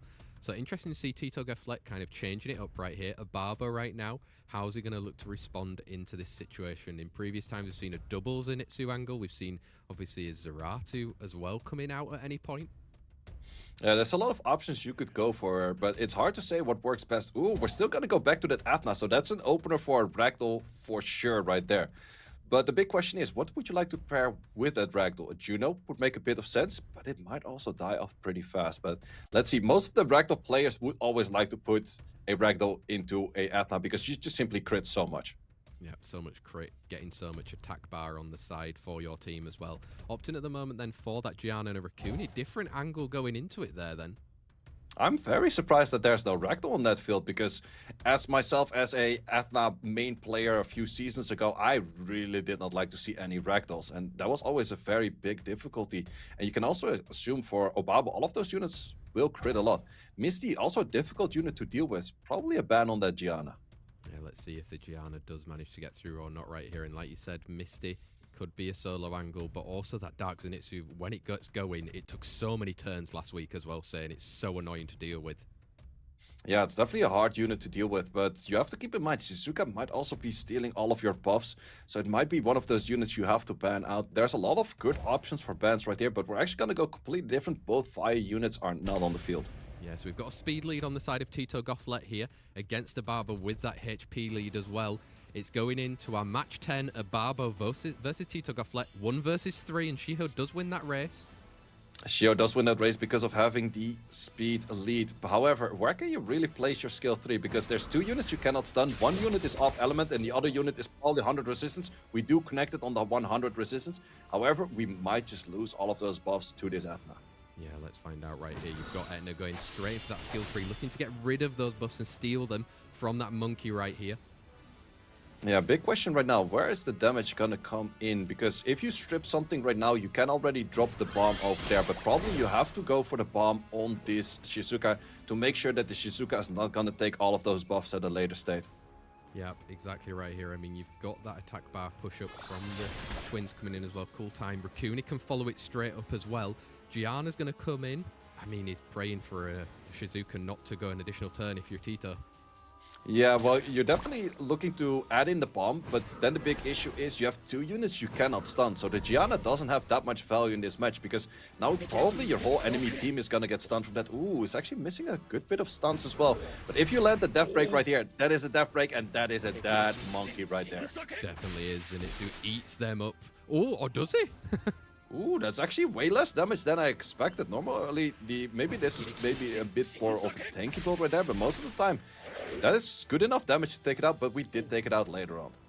Yep, and we've got coming in, you can, again, like you said, throw some stuns to those units, won't be affected. You get a counter as well. Yeah, this is going to be a hard matchup for Gianna, because sure, it's all protected Gianna matchup, but Gianna has to play against 2 units that cannot be stunned. So even if you take out the Shizuka right now, Gianna has to do a lot of value on these additional damage artifacts, and about like 1.5 to 1.8 aren't really cutting it if you're going to get stunned by this Zenitsu. And there's the stuns coming in right here. Yes, we've said goodbye to Shizuka right here, but she might not even be needed because Etna can start cycling as well. Yeah, Atham with the cycle, and yeah, definitely once again, Gianna, super strong unit, but you have to find the right draft for her. If she cannot stun that much on the enemy team, she's not doing that much value. Sure, there's no cleanses available for Obabo right now, but I think this Gianna has to take additional turns every turn to actually drop enough bombs to take out 3 units right now. Let's find out if she can manage to do it right here, or is Obabo on that 100% win record and he's going to keep it. Lands that defense break as well right there. You can clean up. Yeah, easy cleanup right there. Crit rate on that Misty right there gives enough damage, and that's once again a victory for Obabo. Wow. He is so dominant in this Summoners War European League at the moment. Obabo showing that he came to conquer right here. Add another statement victory against his current achievements in Summoners War right now. Say Tito Gofflet, maybe like you said, lacking. Where was that Ragdoll? I mean, Ragdoll, would it be a good answer? Yeah, Ragdoll would have been a great answer against that Athna, and he's actually banning the Athna. You are a Ragdoll player, sir. You don't have to ban that. You just lock in the Ragdoll, and you have a great match. That is an interesting one right there. Definitely is, but I mean, how is he going to work around it right now? We've got that first pick from Obabo going in for the Vanessa speed lead, going to allow him to get a Zenitsu out on the field, unless Tito wants to go for an early steal, but if you're not prepped for it... Yeah, it's also interesting to see, like, why would he not ban the Zenitsu? I think the Zenitsu had so much value in that last match, and it's also so much more difficult to counter. He's going to try the route with immunities right now. It might be the first Heigang of today, because still we haven't seen a first Heigang of today at all. But let's see what Obabo's going to be pairing this up with, because, yep, we're going to go for comfortable units, stealing your monkey, and going for the Dark Zenitsu. Yeah, bringing in that Shiho, going to be able to try and get some strips going through there. But, say, we've had a curse before of Velajul. When Velajul gets that additional turn, and if it manages to use that skill 3, it can be super deadly. Bringing a light Hwarang as well to kind of deal some damage through it as well right there. Again, throwing it back a little bit with the draft at the start, but bringing in that new monster. Oi! Yeah. And there we have the first Heigang of the day. Very well placed Heigang, liking the draft of Tito, but let's see If Obabo can make a good 4 and 5. Ooh, are we gonna go back to the high HP damage dealers? We have the ball now. We're actually gonna go for Kashmir. Kashmir is, interestingly enough, I think used by Brageki to counter the Light Huarang of True Will back in SWC America's Cup last year. So let's see if Obabo can do the same thing against the Light Huarang of Tito Gofflet. Definitely cooking a little bit on the side of Obabo right here. We're seeing Tito bringing out the Berghild coming through right there. Berghild and Huarang, I think when partnered together, haven't been doing too well currently in the European League, but who are you looking for the bans? It's definitely, the Paul might be dangerous, but then again, do you respect that Kashmir? Because if Kashmir lands his skills, it is very deadly. We do respect it right there. Respected out, Berghild taken as well. Speed leads for both Obabo and Tito Gofflet going in to our match 10, set number 2.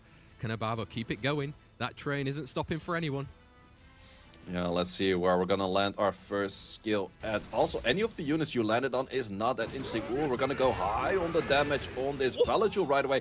Might we be able to take out the Velajul? Yes, we have the skill for it. Velajul is not on the playing field over here. Very well drafted by this Firepaw. Firepaw doing a lot of value and also super smart play. Match isn't over yet. We're gonna get slows from the enemy team right now. But also good despair stunts right there. But once again, Light Huarang might do a thing or two, but it is going to be difficult. Definitely going to be difficult. You're putting out there that defog. You're getting the slows in, like you said, say. But I mean, in all honesty, it could change here. It could change here, Light Huarang. Maybe if the Light Huarang was still on the previous patch where it was still doing a lot of work, it maybe could have done a thing or two. There's glancing, so hitting on any of the 2 water units will not help you. But then again, there's also the defense on the Huarang, so that's also not going to help you as well. Yeah, and right there, just looking to get rid of those debuffs on its side. Vanessa is still around, remember? That skill 3 revive is around if you take out one of the units. But there's 2 dangerous ones for him to go for. Yeah, there's 2 dangerous ones to go for, and so far you're still lapping. Skill 3 is available. It is glance though. Do you connect it? No, not connecting any of those. And this is, ooh, if you killed it on that way, you would have had a Raptor coming in 4 hits, potentially killing it, Chow moving right after. But right now, if you take it out, probably or not the Chow, the Chandra, but if you take it out right now, the Chandra's probably not killing that right away, and then you're sitting on an attack buff on a Zenitsu. You probably don't like that. Yeah, exactly. It's all about the judgment right here. Can you look to make it work?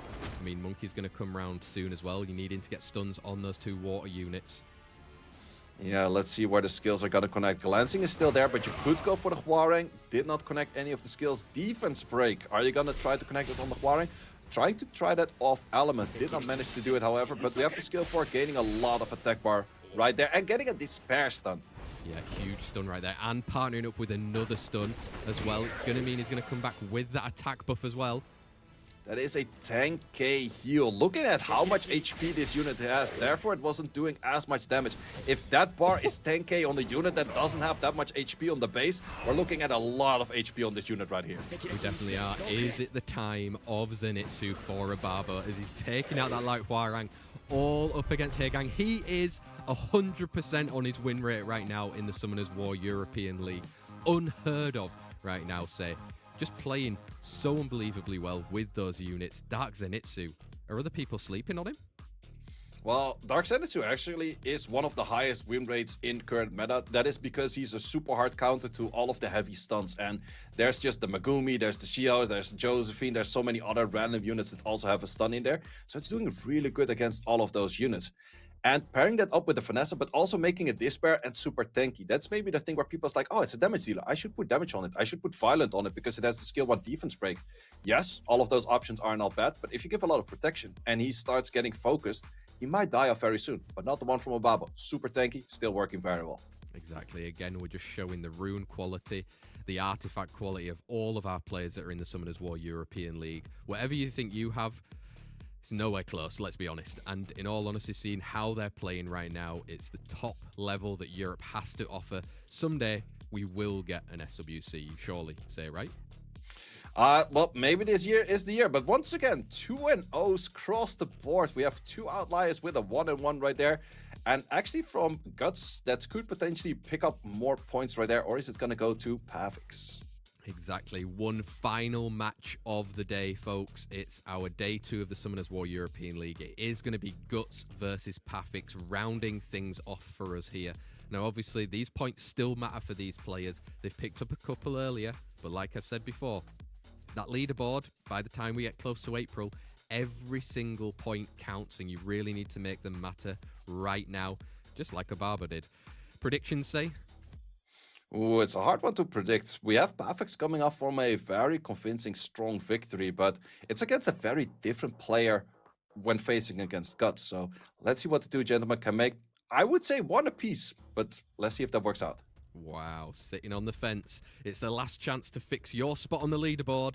Better hold on to our Guts in this one. Let's find out if they're going to bring all of the action right here. Pathics versus Guts. Match 11 of our Summoners War European League Day 2. We've still got 4 more weeks of this coming every single Wednesday at 8 o'clock.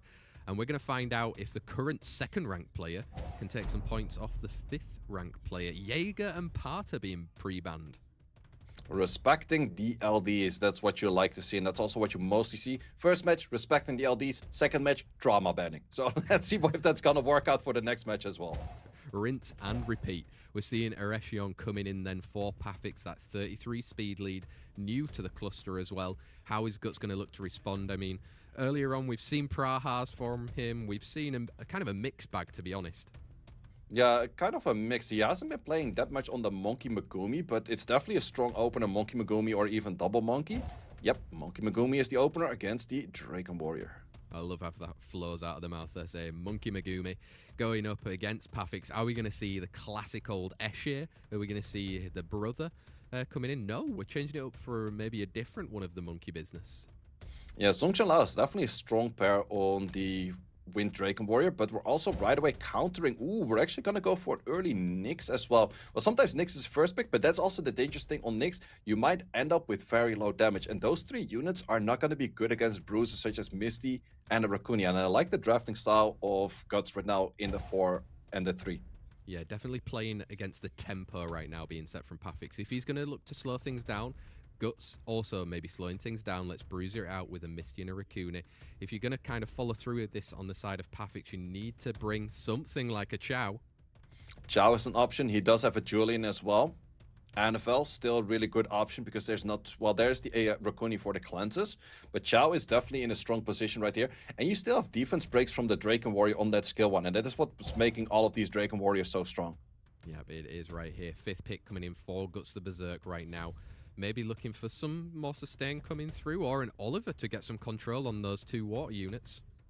Yeah, on all of the water units actually. Or, nope, back to the Shiho. If you go Shiho, you're definitely banning out that Josephine. Ain't no way you're going to be playing a Shiho into a Josephine like this. But then again, I would rather sit more comfortably with a ban on that Annabelle and maybe pick a Diana or something.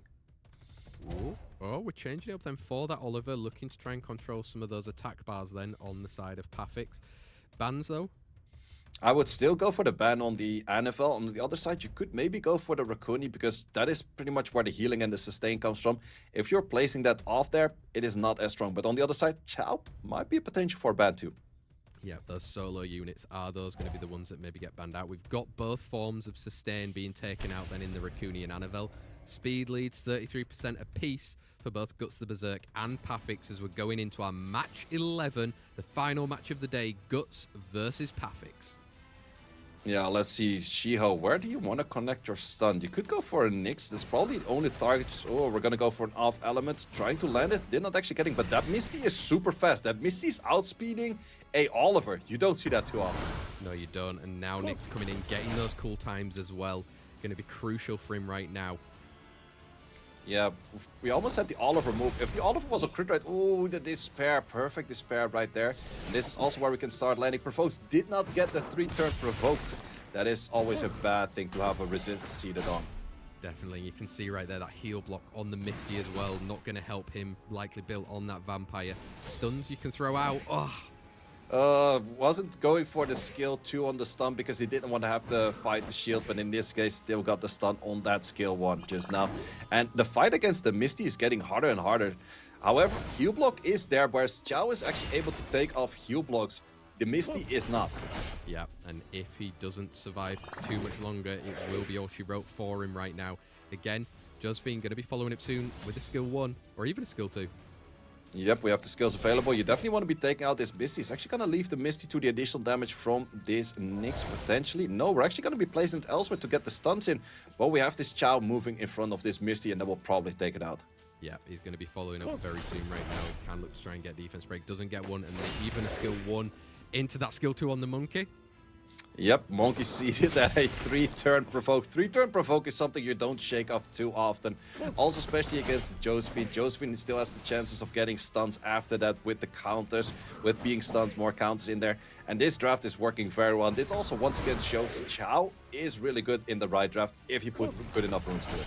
Definitely. I think the whole partnership, right? Nyx allowing this kind of drafting to happen. Then you're getting some nice 15k hits, 14k hits coming in from a Chow. It's all she wrote for Guts right there as Pathics takes that one set victory against him in this one. Say, dangerous combo. Nyx and Annabelle potentially on the field. You've got more provokes coming out. You've got more stuns coming out. It's just deadly. Yeah, it's definitely deadly. And it's also one of those things, if you don't have any cleanses against the Nyx and they're throwing off 3-turn slows and becoming 4-turn slows or 3-turn armor breaks, it takes so long to shake those off, especially with those provokes 3 turns. The moment that those are connected, you're just not taking any turn for such a long cycle, and you're just so much on the back foot right there. Definitely are. We've got 2 wind units being pre-banned out this time around then. We've got that Erechion, and we've got a Layla being taken out from the side of Pathics right here. Guts of Berserk will have that first turn as well. Who's he going to look to opt for? Is it going to be a speed lead? Are we going to see some monkey business? He's a mixed bag. Yeah, it's definitely a mixer style of what Guts been playing. He's also been playing some Vanessa here and there. There's a lot of options he could go for. Vanessa is what we like to see. It is. Get that 33 speed lead. Get the revive from the 3rd skill as well. Pathics has had his 33 lead of the Erechion taken out in the pre-ban phase right here. Maybe it's a double monkey? Well, double monkey is not that crazy good because the Shinxin might have 0 value in the match because the Vanessa's already there. But Shiho is always good. Maybe Shiho plus a comfortable unit is a better style than going for double monkey. Nope, we're still going double monkey. Double monkey it is for that monkey business. Guts the Berserk in this 2nd and 3rd pick right now. Maybe needs to look at some form of a damage, and maybe can even lean already into a Misty. I think a Misty would be a little bit too early because there's still potential for a different Draken Warrior for the heal blocks. And there's still potential for Chow to come in later, but Josephine is always a good pick. If he wants to go very bruiser heavy, he goes back to the Raccoon, but I'm not sure if that is the right playstyle. Yeah, you're not providing so much damage right here. You're going to have to bring it in that 4th and 5th pick if you wanted to go through. He's got that Annabelle. There's still a Nyx available in his back pocket as well. Yeah, Nyx Annabelle is an option right there. Could also go back to a Jaeger. Also has the option for Assure. So I'm definitely liking the options for Pathics, whereas Guts is drafting a little bit too much protective and isn't showing that much of damage yet. So the damage has to come from slot 4 and slot 5. And with the Valid Jewel, is definitely not the damage that I'm asking for. No, it's not right here. I mean, Guts has done crazy things. We've even seen Prahas in these 4th and 5th picks from him as well. Probably wouldn't make sense during this drafting right now. And it's all about the draft. How are you looking to play against your opponent? Whoa, okay, Coco. Coco, interesting unit right there. Could definitely be dangerous on an additional turn, but I think the Coco's just simply gonna be banned out and there's going to be a Gandalf or a Chow in that final pick. I like the Gandalf actually a lot more than the Chow in this position, and banning out the Coco, I think that Pathics has a very good, well-rounded draft right there. Yeah, but I think he's got a little bit of everything. Sustain, healing, damage. He's taken out the damage on the side of Guts the Berserk. Let's find out speed leads. It's our last set of the day in our match number 11 right here. Guts versus Pathics, 2nd versus 5th in the league right now. Over to these guys. That is actually a super fast Raccoon. Raccoon is outspeeding the whole field, so going for a skill 3 right now on this Valid Jewel, it will add in damage, but it doesn't really add in that much. It's actually, oh, that's a lucky not getting a stun right there. It doesn't manage to get the stun. You've got Raccoon right there. Opting just for the skill 1 right here, hoping that you can kind of get those turns coming off anyway. Oh, we're trying to hard focus this Annabelle, trying to get as much into the Annabelle where she cannot go for any cleanses. We will have a whole bunch of off turns with immunity and not the greatest of strips right now, but the simple fact is Jaeger is gonna do so much damage. 11k on a particular tanky unit. Oh, that's actually good healing. 7.5k healing from this Raccoon. So the Raccoon Bruiser might still do something, but it will run out of immunity at some point. Definitely will. And I mean, if he's trying to send it all into the Annabelle, does manage to get the defense break there, at least on the Jaeger, but he's going to have to keep hitting it. Yeah, he's gonna have to keep hitting it, and this is a Vampire Jaeger. Some Jaegers are on Violent, some Jaegers are on Vampire. Vampire in this matchup is actually super strong. That's exactly what Pathics is having right now. Definitely is. I mean, look, he's still not able to shake off that defense break at the moment, but you really need the cycling to come through from Guts of Berserk, but Raccooni's trying to answer. Yeah, Raccooni's trying to answer. Once again, are we high accuracy? We do once again land that, but we're also stunned in the process. It might be that the skill is still available. Yeah, that's one of those mistakes you sometimes make. It's like, oh, I did stun it in the previous process, but the cooldown did not activate just yet until the turn is over. So if you stun it before the turn is over, you will actually not activate the passive just yet. Back and forth on a lot of stuns. Jaeger not looking that lively right now. Can we get the stun over here? A lot of resistance. Ooh, Big Justice coming in. Good damage, but not as much as he was liking for just yet. No, and I mean, he's not looking healthy. He's still got that threat state, but to be honest, it looks like he might be going down pretty soon. I mean, it's one form of damage away. You've still got to contend with that Water Monkey and the Josephine. Yeah, it's definitely this Josephine is sitting on high accuracy. This NFL's not providing the healing that she would like to provide. And this is where you can simply take out units. We're expecting to have good sustain from the side of Pathics with this NFL, but all of those skills from the Josephine simply connecting to the NFL time and time again makes it where it's very hard for Pathics to play this game. Definitely. It just looks like he's fully out-sustaining. It didn't look like he had enough damage, but he is fully out-sustaining on the side of Pathics, and he's just chipping away, controlling that Annabelle, praying for a sleep. Yeah, almost, but this is the NFL that has done the last participation in a match we've seen in quite a while, because simply every hit is just collecting to this NFL, which is pretty rare, but I guess that has to be a high accuracy Josephine then. Must be. I mean, he's got rid of one right here. You have to hope for going again, but I mean, this monkey might... Oh, the monkey's going to fall before Annabelle can get there. Yeah, and also an additional turn on this Raccoon. This Raccoon is actually doing a lot of work in this matchup, being super fast, taking so many turns. This Josephine is also still doing good damage right there. Definitely is, having to use that skill too close for comfort. But some stuns. Oh. All or nothing, connecting on nearly all, but once again, full provokes connected on this Annabelle. This is one of those times where you're like, I got 100 res, right? Why is my 100 res not doing anything? Definitely the moments that you're looking for if you are Guts of Berserk right here. Still looking healthy, cycling through. Vanessa might even have a revive back again, and it's confirmed. Guts the Berserk taking one of the points against Pathics right there. Just purely out-sustaining Pathics. He couldn't handle the healing coming in from that Raccoon and all of the other units, they say. Different type of draft that we've seen previously, but came to great effect. Yeah, and also the Josephine has so much effectiveness on first the strip connecting from the Vanessa towards the NFL, making it that you have no buffs on it. You can go for true two-turn provokes. And all of those two-turn provokes, I think he did like 5 in a row. NFL did not take a single proper turn, or just one, and it was just like, oh, healing when half of my team is dead already. And that ain't really helping. So if you have a Josephine like that, I would also draft him often.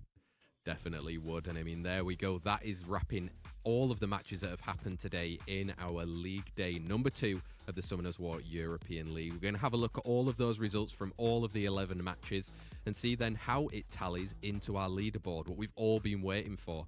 Again, a mixed bag. We've had a lot of 2-0s. We've had a couple of points shared out as well throughout these matches, but this is where it really starts to pick up and you can create that momentum going into the league. So these points slowly gather, especially if you're somebody called Obabo and you're now sitting at 8 points. Might even be forming a little gap kind of at the top of the leaderboard, and I'll let you kind of take it away because we're going to see it in a couple of seconds.